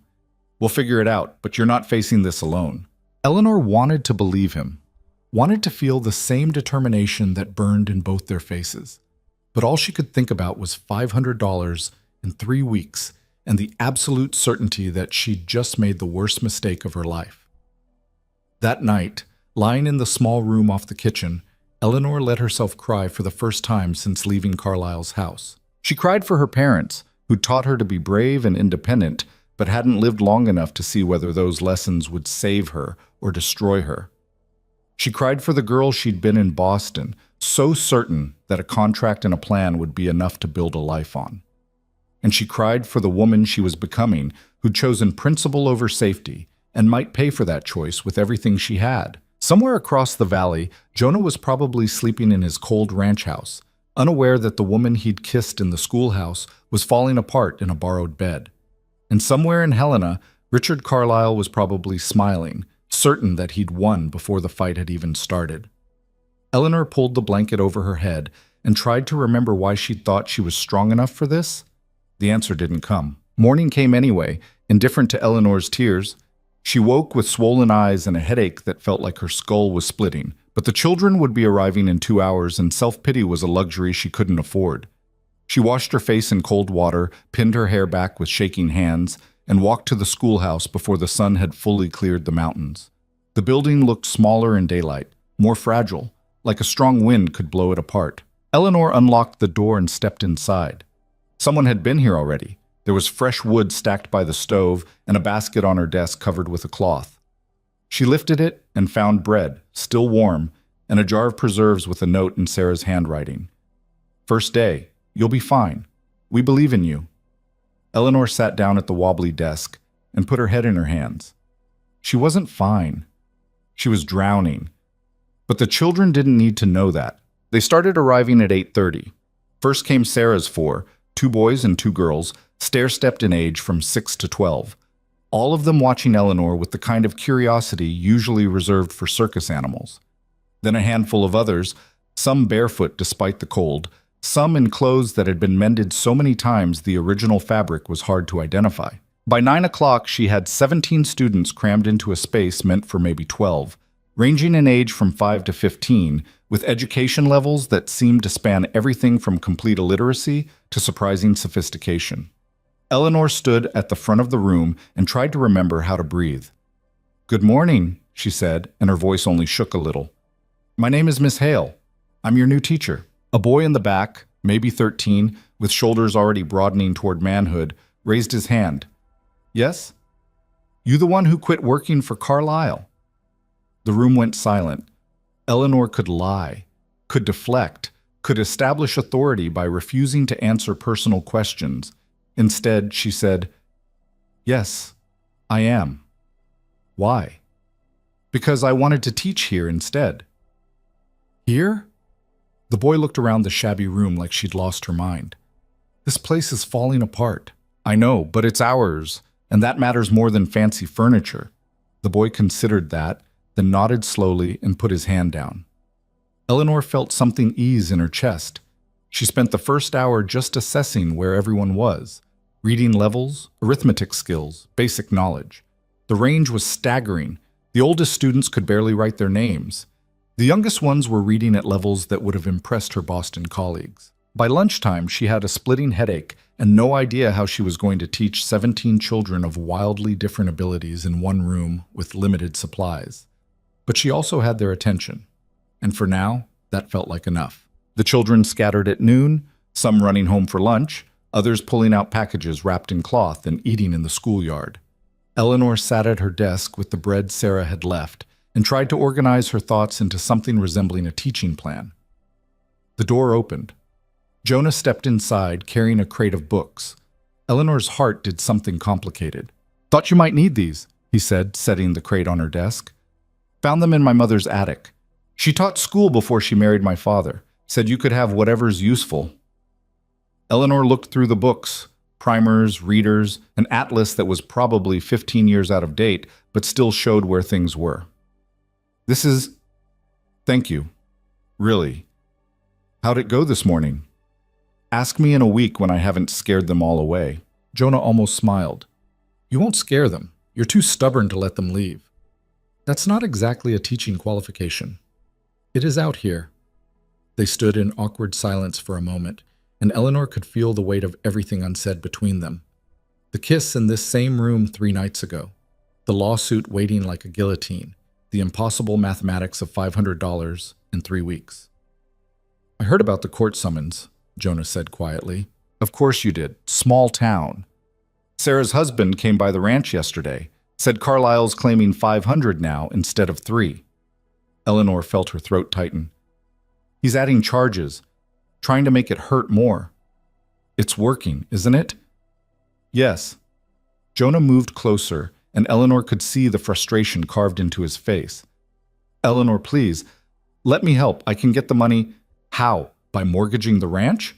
By putting your family in debt because I made a stupid choice?" "It wasn't stupid. It was impulsive and naive and exactly the kind of thing someone with no real understanding of this territory would do."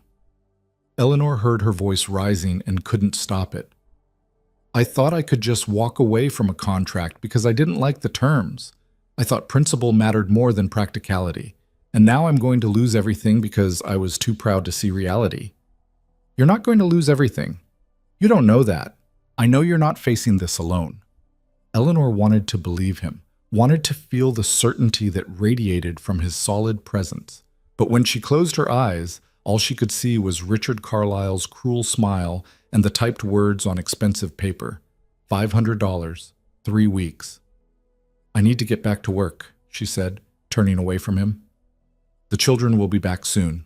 Jonah stood there for another moment, and Eleanor could feel him wanting to argue, wanting to push. Then he sighed and headed for the door. "I'm not giving up on you," he said quietly. even if you've given up on yourself." Then he was gone, and Eleanor was alone with Ruth's books and her own inadequacy. The afternoon was chaos. Two of the younger children got into a fight over a pencil. One of the older girls burst into tears when Eleanor asked her to read aloud, and it became clear she couldn't.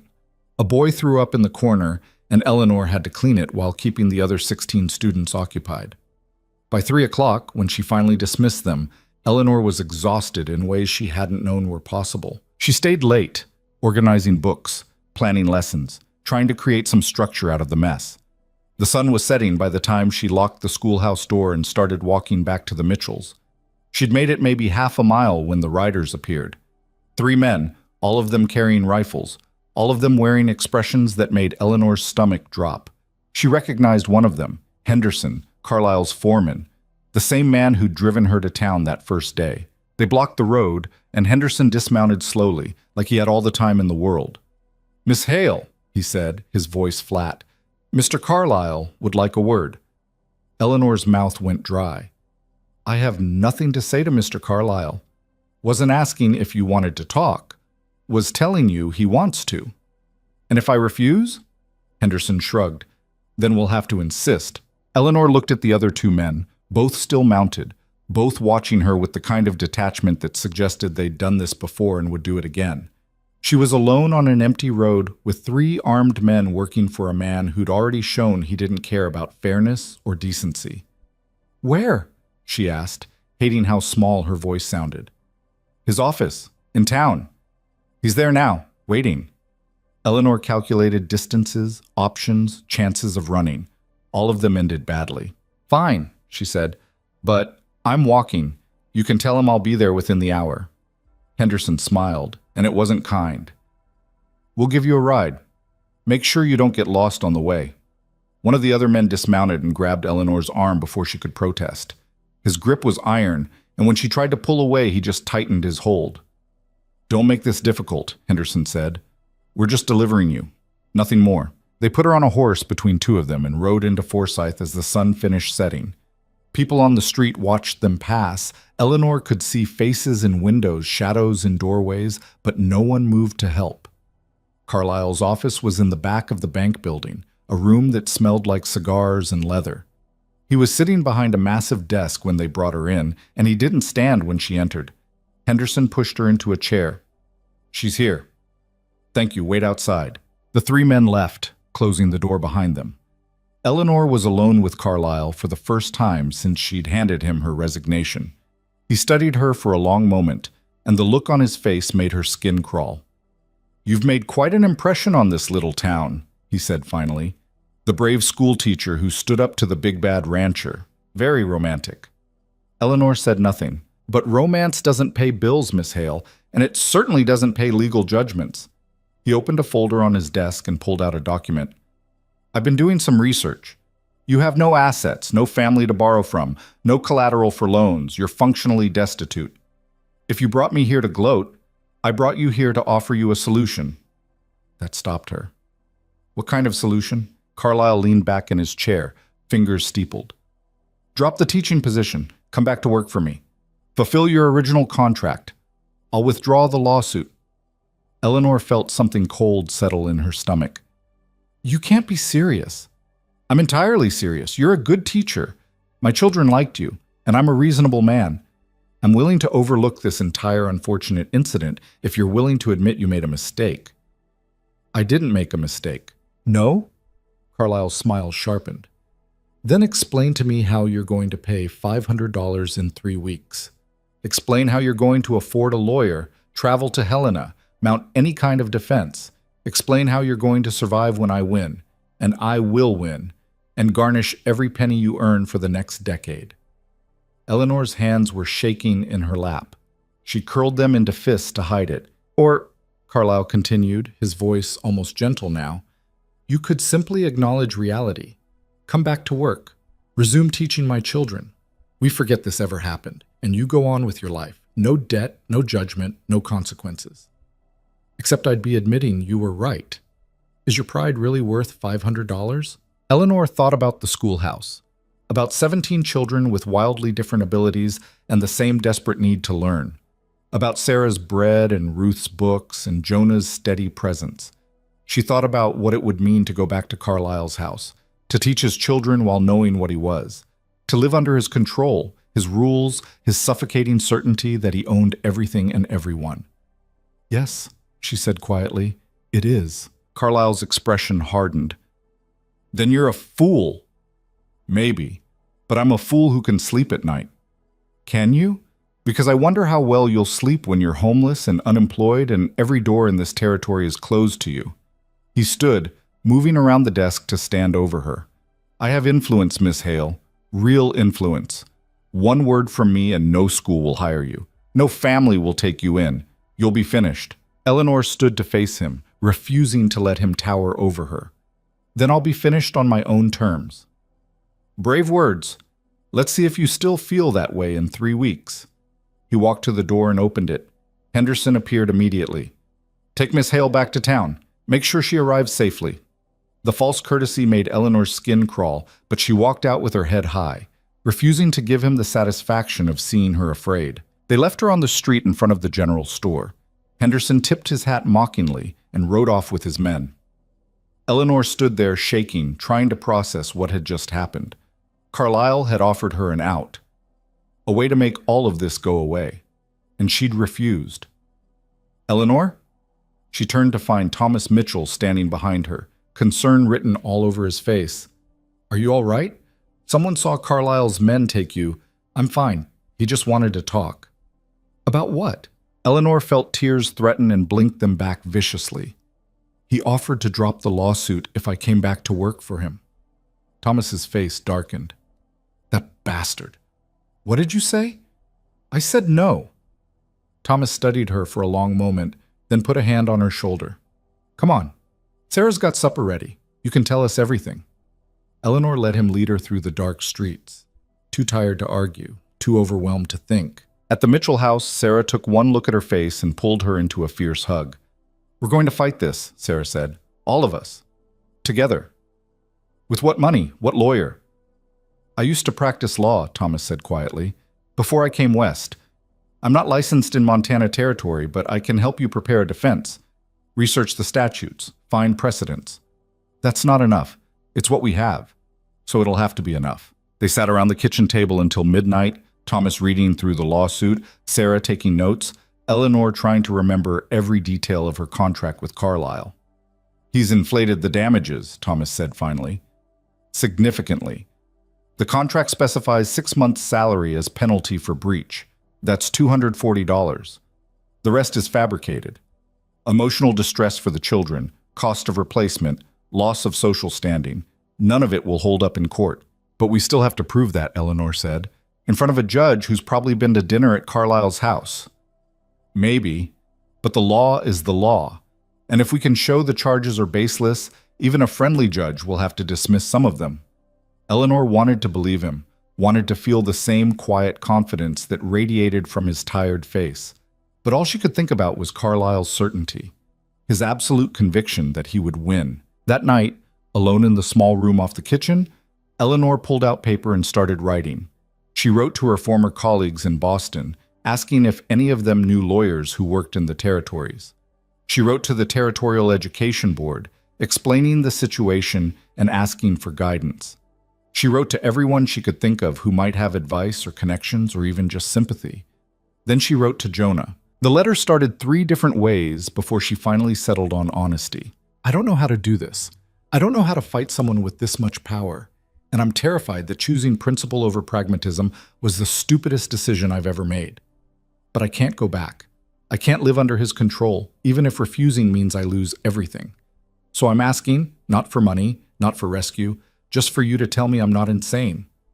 That standing up for myself is worth the cost. That somewhere in all this mess, I made at least one choice that was right, even if everything else falls apart." She signed it, sealed it, and left it on the kitchen table for Sarah to mail in the morning. Then she lay in the dark and tried to imagine what 3 weeks from now would look like. The images that came were all disaster. The second week of school was harder than the first. Word had spread about Carlisle's lawsuit, and parents started pulling their children out. Not all of them. Sarah's 4 remained, and a handful of others whose families clearly didn't care what Carlisle thought, but enough that Eleanor's 17 students dwindled to 11. "It'll get worse," Sarah said apologetically. "Some folks are too scared of Carlisle to risk crossing him." "I understand." "Do you?" "Because it's not fair. These children need you." "Fair doesn't seem to matter much out here." Sarah squeezed her hand. "It matters. It just takes longer to show up." Eleanor tried to focus on the students she still had. She reorganized lessons, combined age groups, found creative ways to teach multiple subjects simultaneously. The children responded with surprising enthusiasm. Maybe they sensed her desperation, or maybe they just appreciated someone who actually cared whether they learned. Either way, it kept her from drowning in anxiety about the lawsuit. Jonah came by every afternoon after the children left. He'd fix whatever needed fixing: a broken window latch, a door that wouldn't close properly, the stove that kept smoking. They didn't talk much. Didn't need to. His presence was enough.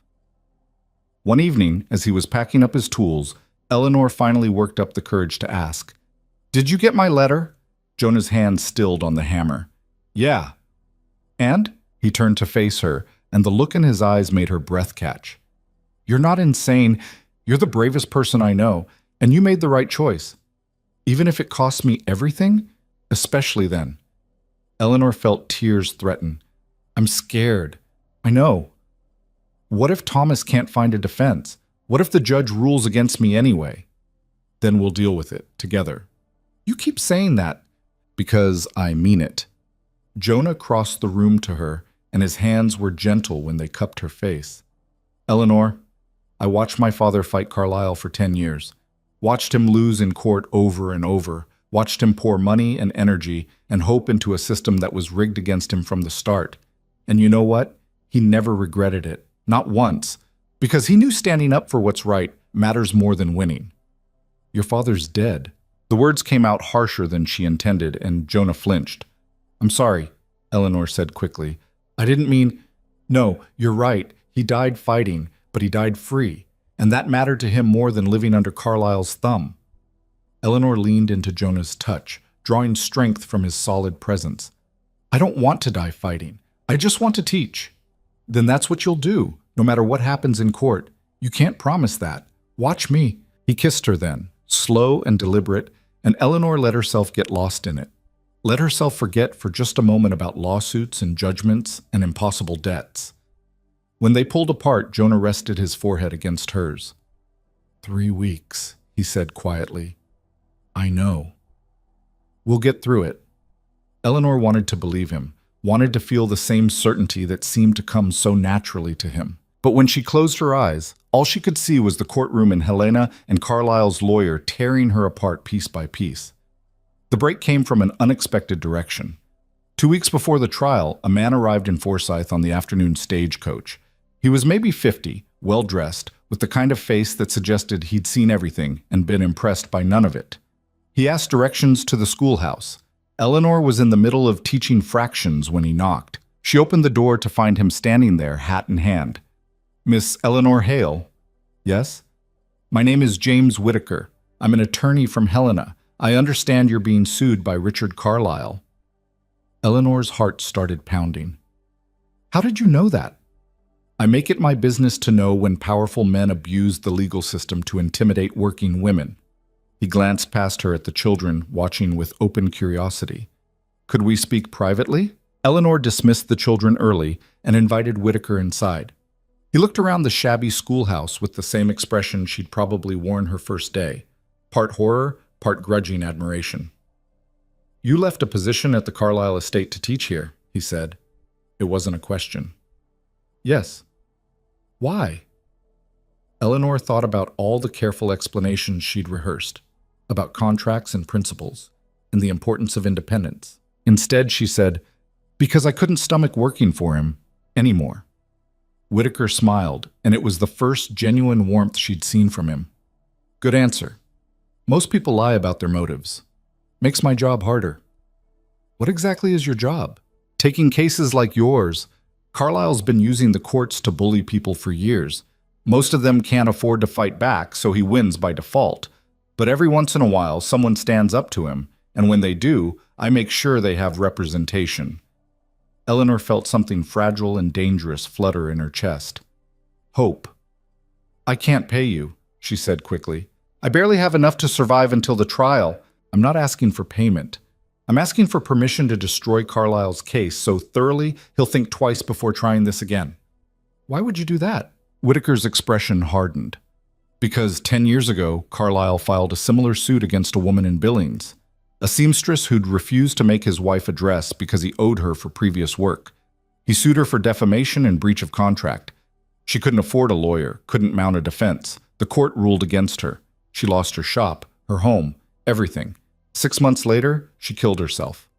Eleanor felt the blood drain from her face. Carlisle's pattern is clear, Whitaker continued. He finds people he considers beneath him, uses his wealth and influence to crush them, and walks away without consequences. I've been waiting for someone brave enough to fight back, and according to Thomas Mitchell's letter, you might be that person. Thomas wrote to you? Last week. Explained the situation, asked if I knew anyone who might help. Whitaker set his briefcase on Eleanor's desk and pulled out a folder. I've been reviewing Carlisle's complaint. It's garbage. Inflated damages, fabricated claims, emotional manipulation masquerading as legal argument. A first-year law student could tear it apart. Then why hasn't anyone? Because Carlisle hires the best lawyers money can buy, and most defendants can't afford to fight them. But you won't be most defendants. You'll have me. Eleanor sat down heavily on one of the student benches. What do you need from me?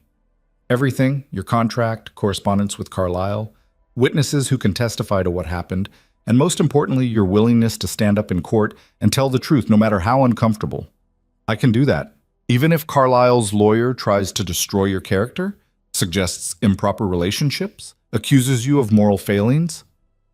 Eleanor thought about Jonah's kiss in this schoolhouse, about the way people already talked when they saw them together. Yes, she said. Even then. Whitaker studied her for a long moment, then nodded. Good. Then we have a fighting chance. They worked until dark. Whitaker taking notes, asking questions, building the framework of a defense. When he finally left, promising to return in a week, Eleanor sat alone in the empty schoolhouse and let herself cry. Not from fear this time. From relief. She wasn't alone anymore. She had a real lawyer, a real chance, and maybe, just maybe, she was going to survive this after all. The news spread through town overnight. By the next morning, parents who'd pulled their children were reconsidering. By afternoon, Eleanor had 14 students again. By the end of the week, she was back to 17, plus 2 new ones whose families had just moved to the area. They smell blood in the water, Sarah said, grinning. Carlisle's blood. People are starting to think you might actually win. We haven't won yet. No, but you're fighting, and out here that's almost as good. The final week before the trial passed in a blur of preparation. Whitaker returned with another lawyer, a woman named Catherine Price, who specialized in contract law and had the kind of sharp intelligence that made Eleanor grateful they were on the same side. They rehearsed testimony, reviewed documents, built arguments and tore them apart and built them again stronger. And through it all, Jonah was there, not interfering, not taking over, just present, steady, real. The night before they left for Helena, Eleanor found him in the schoolhouse after everyone else had gone. He was sitting on her desk, staring out the window at the darkening sky. Nervous? She asked. Terrified. Eleanor moved to stand beside him. Me too. You don't look it. I'm a good liar when I need to be. Jonah smiled, but it didn't reach his eyes. Eleanor, if this goes wrong, it won't. But if it does, if Carlisle wins and you can't pay the judgment, he stopped, swallowing hard. I meant what I said. About helping. About being here. I know. Do you? Because I need you to understand.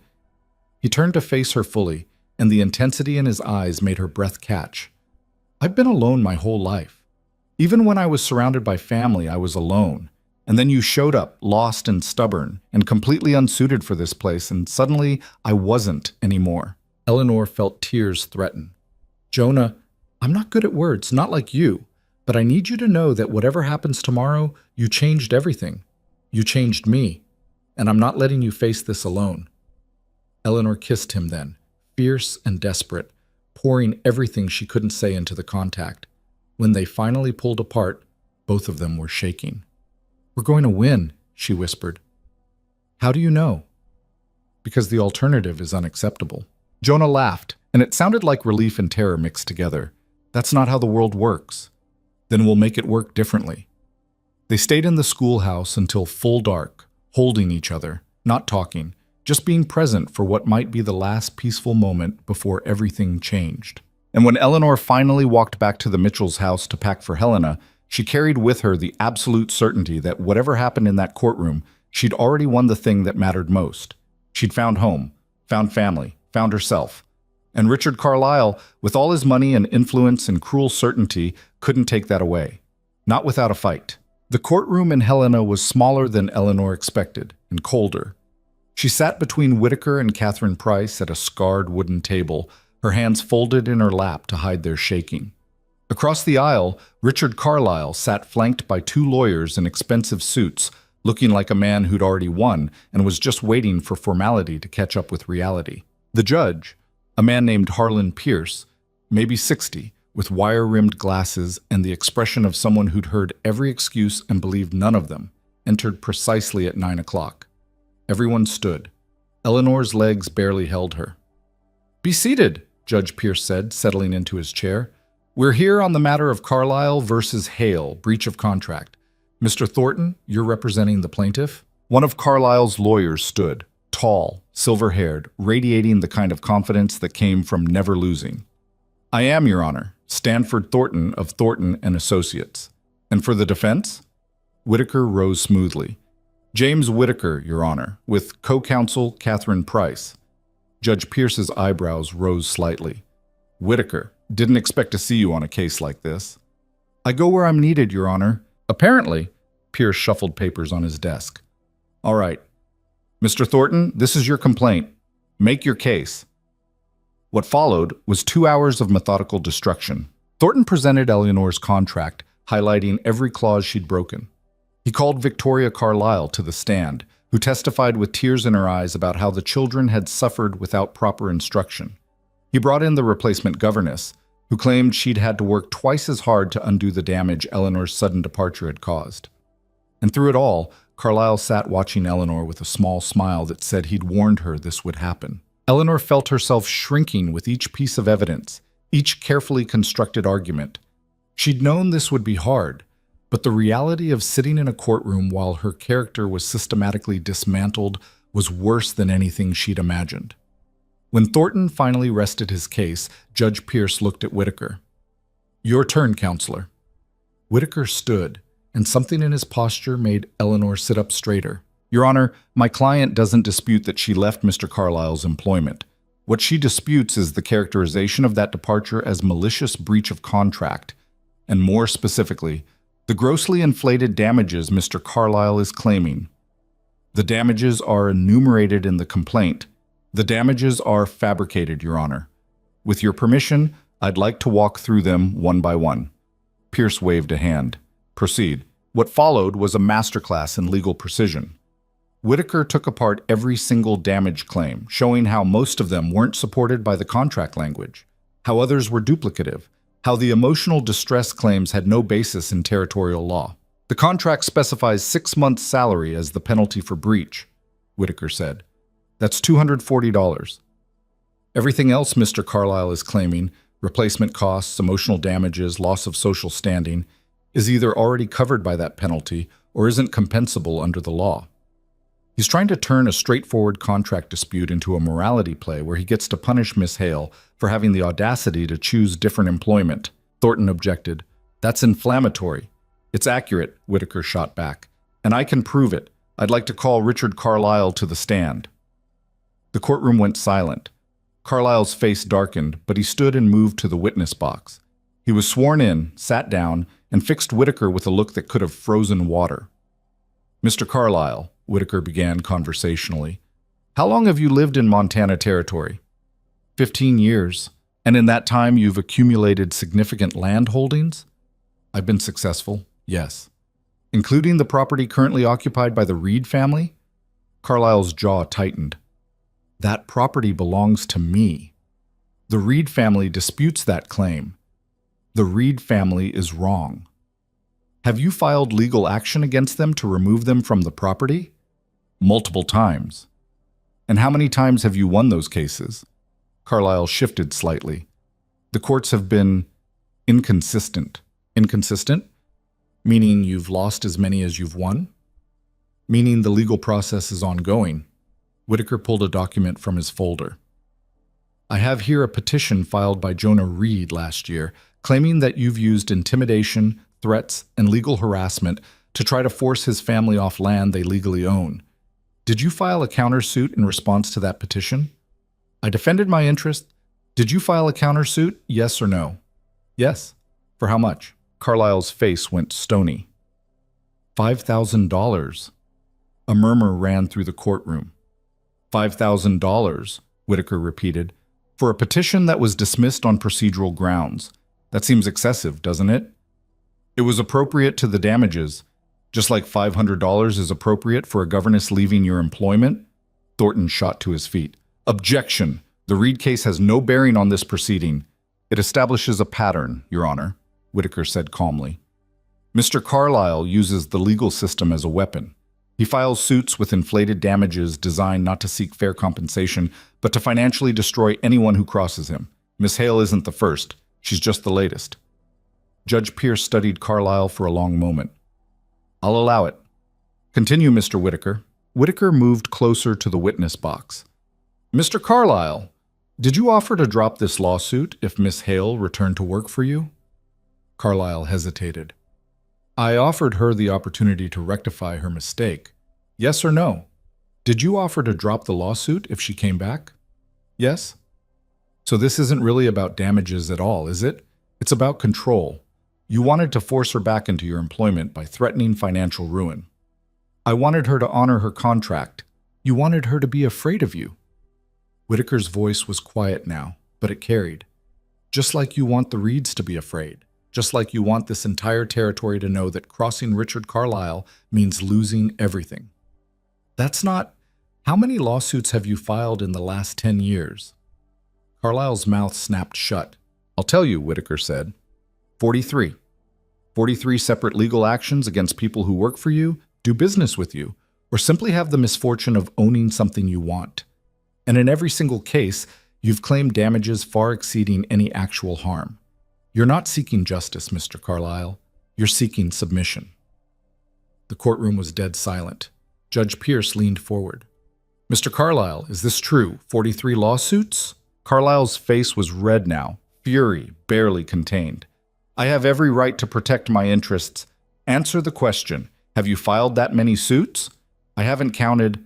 I have, Whitaker said, pulling out another document. Court records, public information, all available for Your Honor's review. Pierce held out his hand and Whitaker passed him the papers.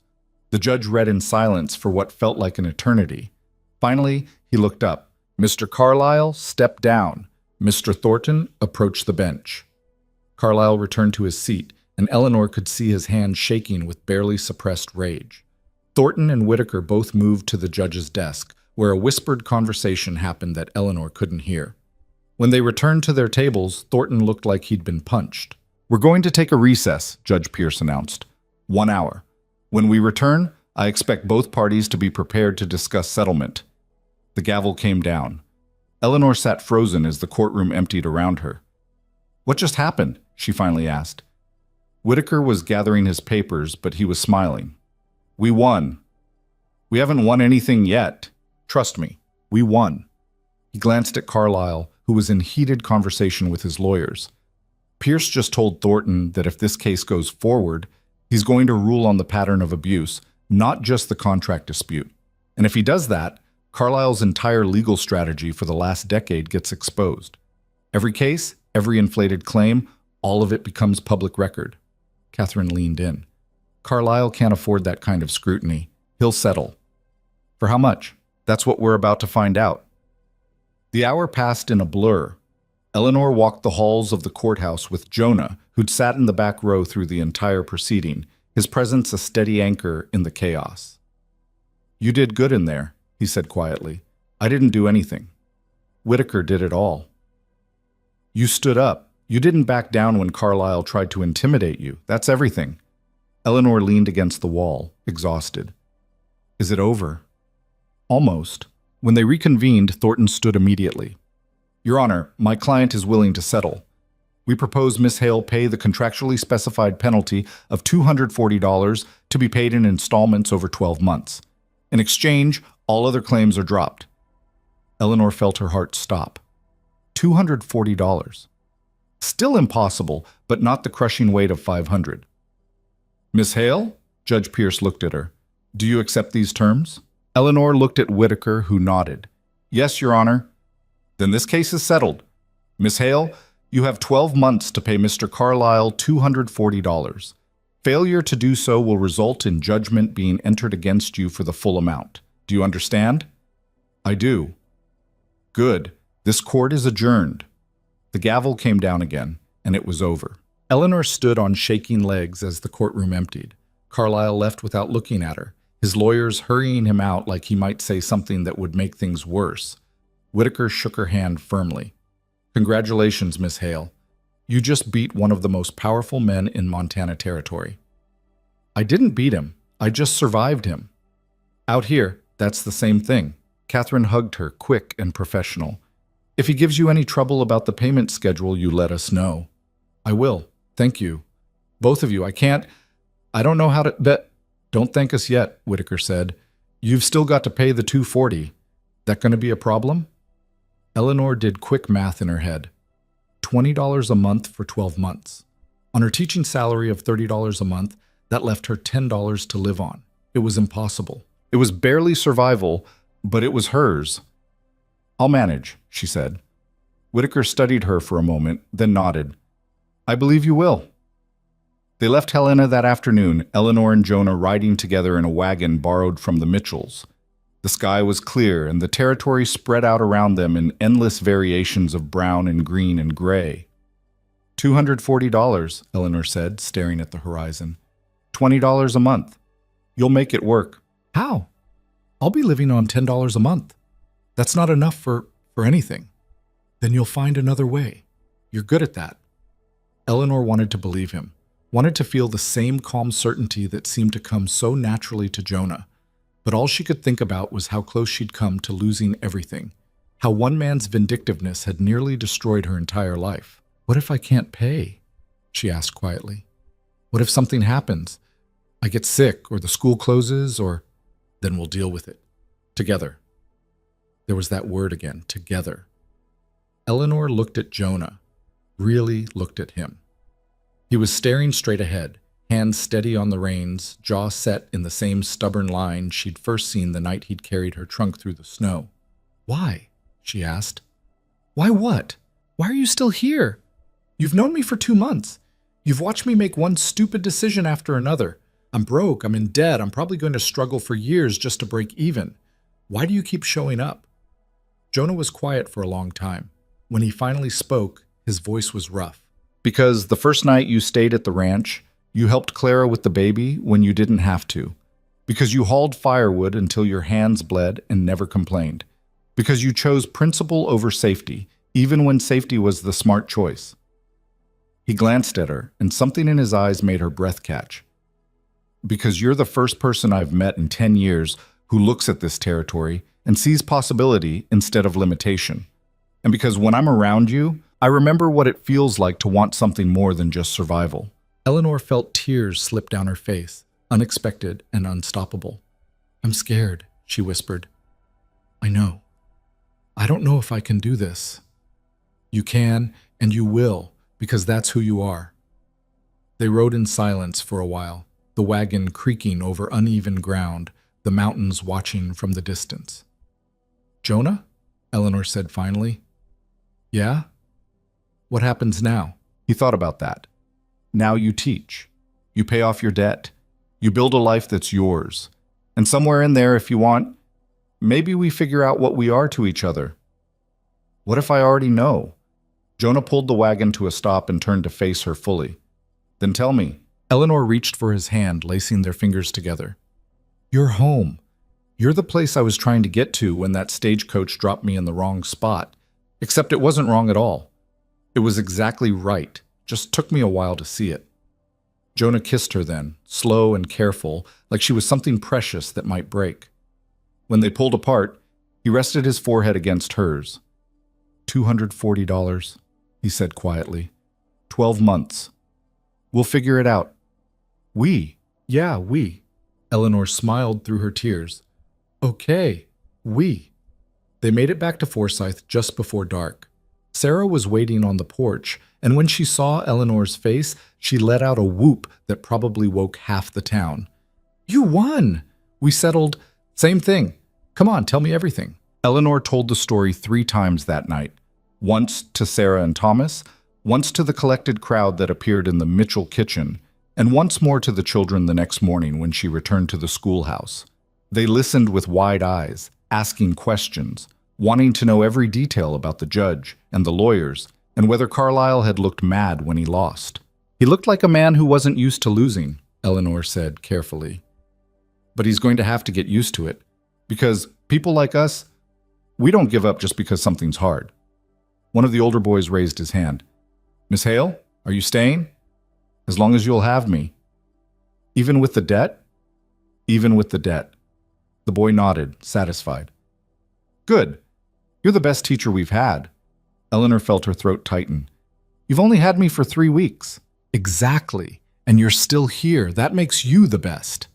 She taught that day with something close to joy, watching her students work through problems, seeing them start to trust that she wouldn't disappear the way other teachers had.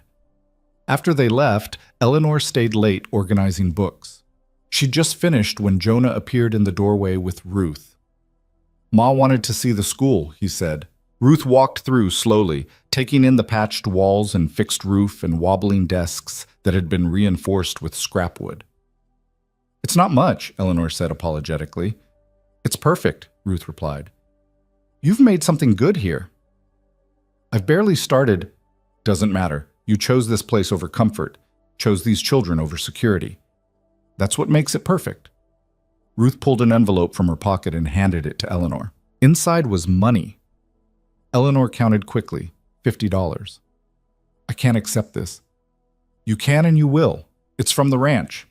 From all of us. David, Samuel, Clara, me. Jonah tried to contribute, but we told him he'd already done enough with the roof. Ruth's smile was small, but genuine. We take care of our own, and you're one of us now, whether you planned it or not. Eleanor stared at the money, overwhelmed. Ruth, this is 2.5 months of payments. I know, that's the point. You'll pay it to Carlisle, and you'll have a little breathing room to figure out the rest. I don't know what to say. Don't say anything. Just teach these kids and stop trying to do everything alone. Ruth left before Eleanor could argue, and Jonah stayed behind, watching her with that quiet intensity that still made her heart race. You knew about this, Eleanor said. Ma's idea. I just didn't stop her. Jonah, don't thank me. Thank her. She's the one who decided you were worth fighting for. Eleanor tucked the money into her pocket, feeling its weight like a promise. I'm going to pay her back. She doesn't want you to. I don't care. I'm paying her back. Jonah smiled. Stubborn. You keep saying that like it's a bad thing. It's not. It's my favorite thing about you. They walked back to the Mitchell house together as the sun set, painting the sky in shades of orange and pink that seemed impossible for something as harsh as Montana territory. The months that followed were the hardest of Eleanor's life. She paid Carlisle $20 every month without fail, leaving her $10 to live on. Sarah refused to take money for room and board, which Eleanor hated and appreciated in equal measure. She ate simply, wore the same 3 dresses in rotation, and learned to make a single bar of soap last week's. But she also watched her students grow, saw them start to believe that education mattered, that they could be more than what this hard place demanded. She taught them reading and arithmetic and geography, but she also taught them that standing up for yourself was worth the cost, even when the cost felt unbearable. In the spring, 3 more families moved to the area, and her classroom swelled to 23 students. She had to combine age groups even more creatively, but the challenge was exhilarating rather than crushing. Jonah came by every week, always with some excuse. A broken desk that needed fixing, a window that wouldn't open, firewood that needed stacking. They never talked about what they were to each other, but the answer was written in every touch, every look, every quiet moment they stole together. By summer, Eleanor had paid off half her debt. By fall, 2/3. And on a cold December morning, exactly 12 months after the settlement, she walked into Richard Carlisle's office in Forsyth and placed the final $20 on his desk. He looked at the money, then at her, and something complicated crossed his face. "You actually did it," he said. "I told you I would." "Most people don't. They make promises, miss payments, end up in default. I was counting on that." Eleanor felt something cold settle in her chest. "You wanted me to fail. I wanted you to understand that choices have consequences." Carlyle picked up the money, counted it slowly. "But I underestimated you. Won't make that mistake again." "Good, because I'm not going anywhere." Carlyle studied her for a long moment, then did something Eleanor never expected. He smiled. Not the cruel smile she'd seen in court, not the condescending expression from the first time they'd met. Something almost like respect. "You're tougher than you look, Miss Hale." "I had to be." "Yes, you did." He stood and held out his hand. "We're settled, legally and personally. I hope your school continues to thrive." Eleanor stared at his outstretched hand, remembering every threat, every cruel word, every moment she'd been terrified he would destroy her. Then she shook it. Because holding grudges was exhausting, and she had better things to do with her energy. She walked out of that office into December sunshine and felt lighter than she had in a year. Jonah was waiting outside, leaning against the wagon. "Done?" he asked. "Done." "How do you feel?" Eleanor thought about that. "Free." "Good, because I have a question." "What kind of question?" Jonah reached into his coat and pulled out a small box. Eleanor's heart stopped. "I know this isn't the right time," he said, his voice rough with nerves. "You've just finished paying off a debt. You're still getting established. The school needs you, and I don't want to... I'm not trying to..." He stopped, frustrated with himself. "I'm terrible at this." Eleanor took the box from his shaking hands and opened it. Inside was a ring, simple gold, no stone, just a band worn smooth with age. "It was my mother's," Jonah said, "from before my father died. She said I should give it to someone who understands that love isn't about making things easy. It's about choosing to show up, even when everything's hard." Eleanor felt tears slip down her face. "I'm not asking you to stop teaching," Jonah continued. "I'm not asking you to change anything about who you are. I'm just asking if you'd be willing to build a life with me, here, together, however that looks." Eleanor looked at this man who'd showed up the night she'd walked alone into darkness, who'd fixed her roof without being asked, who'd stood beside her through a lawsuit and debt, and every moment she'd been certain she would fail. "Yes," she said. Jonah's face transformed. "Yes?" "Yes. To all of it.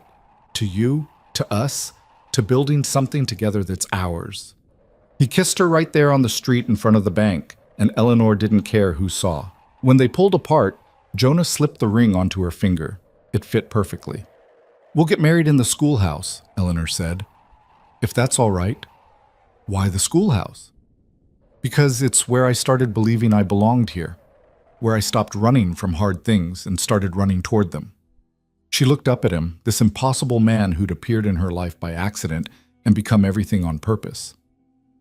"It's where I found home." Jonah pulled her close, his arms solid and warm and real. "Then the schoolhouse it is." They married in the spring, with the whole town crammed into that small building with the patched walls and fixed roof. Sarah cried. Ruth smiled. The children sang a song they'd practiced for weeks, slightly off-key, but full of genuine joy. And when Eleanor and Jonah stood at the front of the room, promising to choose each other through whatever came next, Eleanor thought about the stagecoach driver who'd made a mistake 2 years ago. She'd never thanked him for dropping her in the wrong place. Maybe someday she would. The years that followed weren't easy. Montana Territory didn't get easier just because you'd survived it once. Winters were still brutal, money was still tight, and the school still needed constant repairs. But Eleanor taught generation after generation of children who grew up believing that education and principle mattered more than comfort. Some of them left for universities back east. Some stayed and became ranchers and shopkeepers and parents who demanded good schools for their own children. The schoolhouse expanded twice, once when enrollment hit 40, and again when it reached 60. Each time, Jonah was there with his tools and his steady hands, building walls that would hold. Ruth lived to see her great-grandchildren learn to read in Eleanor's classroom. Clara recovered her strength and became one of Eleanor's most vocal advocates on the school board. Even David found his footing, eventually taking over the ranch when Jonah decided he preferred carpentry to cattle. Carlisle died of a heart attack 5 years after the settlement. His will revealed that he'd left the disputed land to the Reed family, along with a note that simply said, "You earned it." Eleanor never knew if that was respect or resignation, and she decided it didn't matter. What mattered was that the ranch stayed in the family, that the school kept growing, that the town of Forsyth became known throughout the territory as the place where the school teacher had stood up to Richard Carlisle and won. What mattered was that Eleanor woke up every morning beside a man who'd chosen her when she was lost and broken and determined, and who kept choosing her through every day after. What mattered was that the wrong destination had become the right life. On a summer afternoon 20 years after that first snowstorm, Eleanor stood in the schoolhouse, the new, larger building with glass windows and real desks, watching her students file out for the day. Jonah appeared in the doorway, grayer now but still solid, still steady. "You ready?" he asked. "For what?"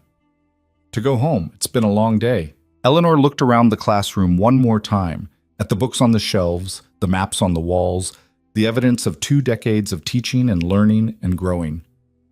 "I am home," she said. Jonah smiled. "I know, but there's supper waiting at the ranch, and I promised Ruth we'd be there before dark." Eleanor took his offered hand and they walked out together into the Montana sunshine. Behind them, the schoolhouse stood quiet and ready, waiting for tomorrow's students, tomorrow's lessons, tomorrow's proof that choosing the hard thing was sometimes the only choice worth making. And if you'd asked Eleanor in that moment whether she regretted getting on that stagecoach in Boston all those years ago, whether she wished the driver had taken her to the right place instead of the wrong one, she would have laughed, because there was no wrong place. There was only the place where you decided to stop running and start building. There was only the moment you realized that home wasn't something you found on a map. It was something you created from stubbornness and hope, and the willingness to stand up, even when standing up meant you might fall. And Eleanor had stood, had fallen, had gotten back up, and in doing so, had built a life that was messier and harder and more beautiful than anything she'd planned, which was exactly how it should be. Because the best things, the things worth keeping, were never the ones that came easy. They were the ones you fought for, bled for, chose over and over again, even when every rational part of your brain screamed that you should quit. Eleanor had learned that in a cold Montana winter, in a schoolhouse with rats and a leaking roof. She'd learned it from a man who showed up when she was lost and stayed when she was found. She'd learned it from children who believed in her before she believed in herself. And she'd carried that lesson through every hard day after, until hard became familiar, and familiar became home. That was the thing about mistakes, Eleanor thought, as she and Jonah rode toward the ranch where it had all started. Sometimes they weren't mistakes at all. Sometimes they were just life, giving you exactly what you needed in the last place you thought to look. And if you were brave enough to stay, stubborn enough to fight, and foolish enough to believe that love and principle could matter more than safety, sometimes, just sometimes, you gotta keep it.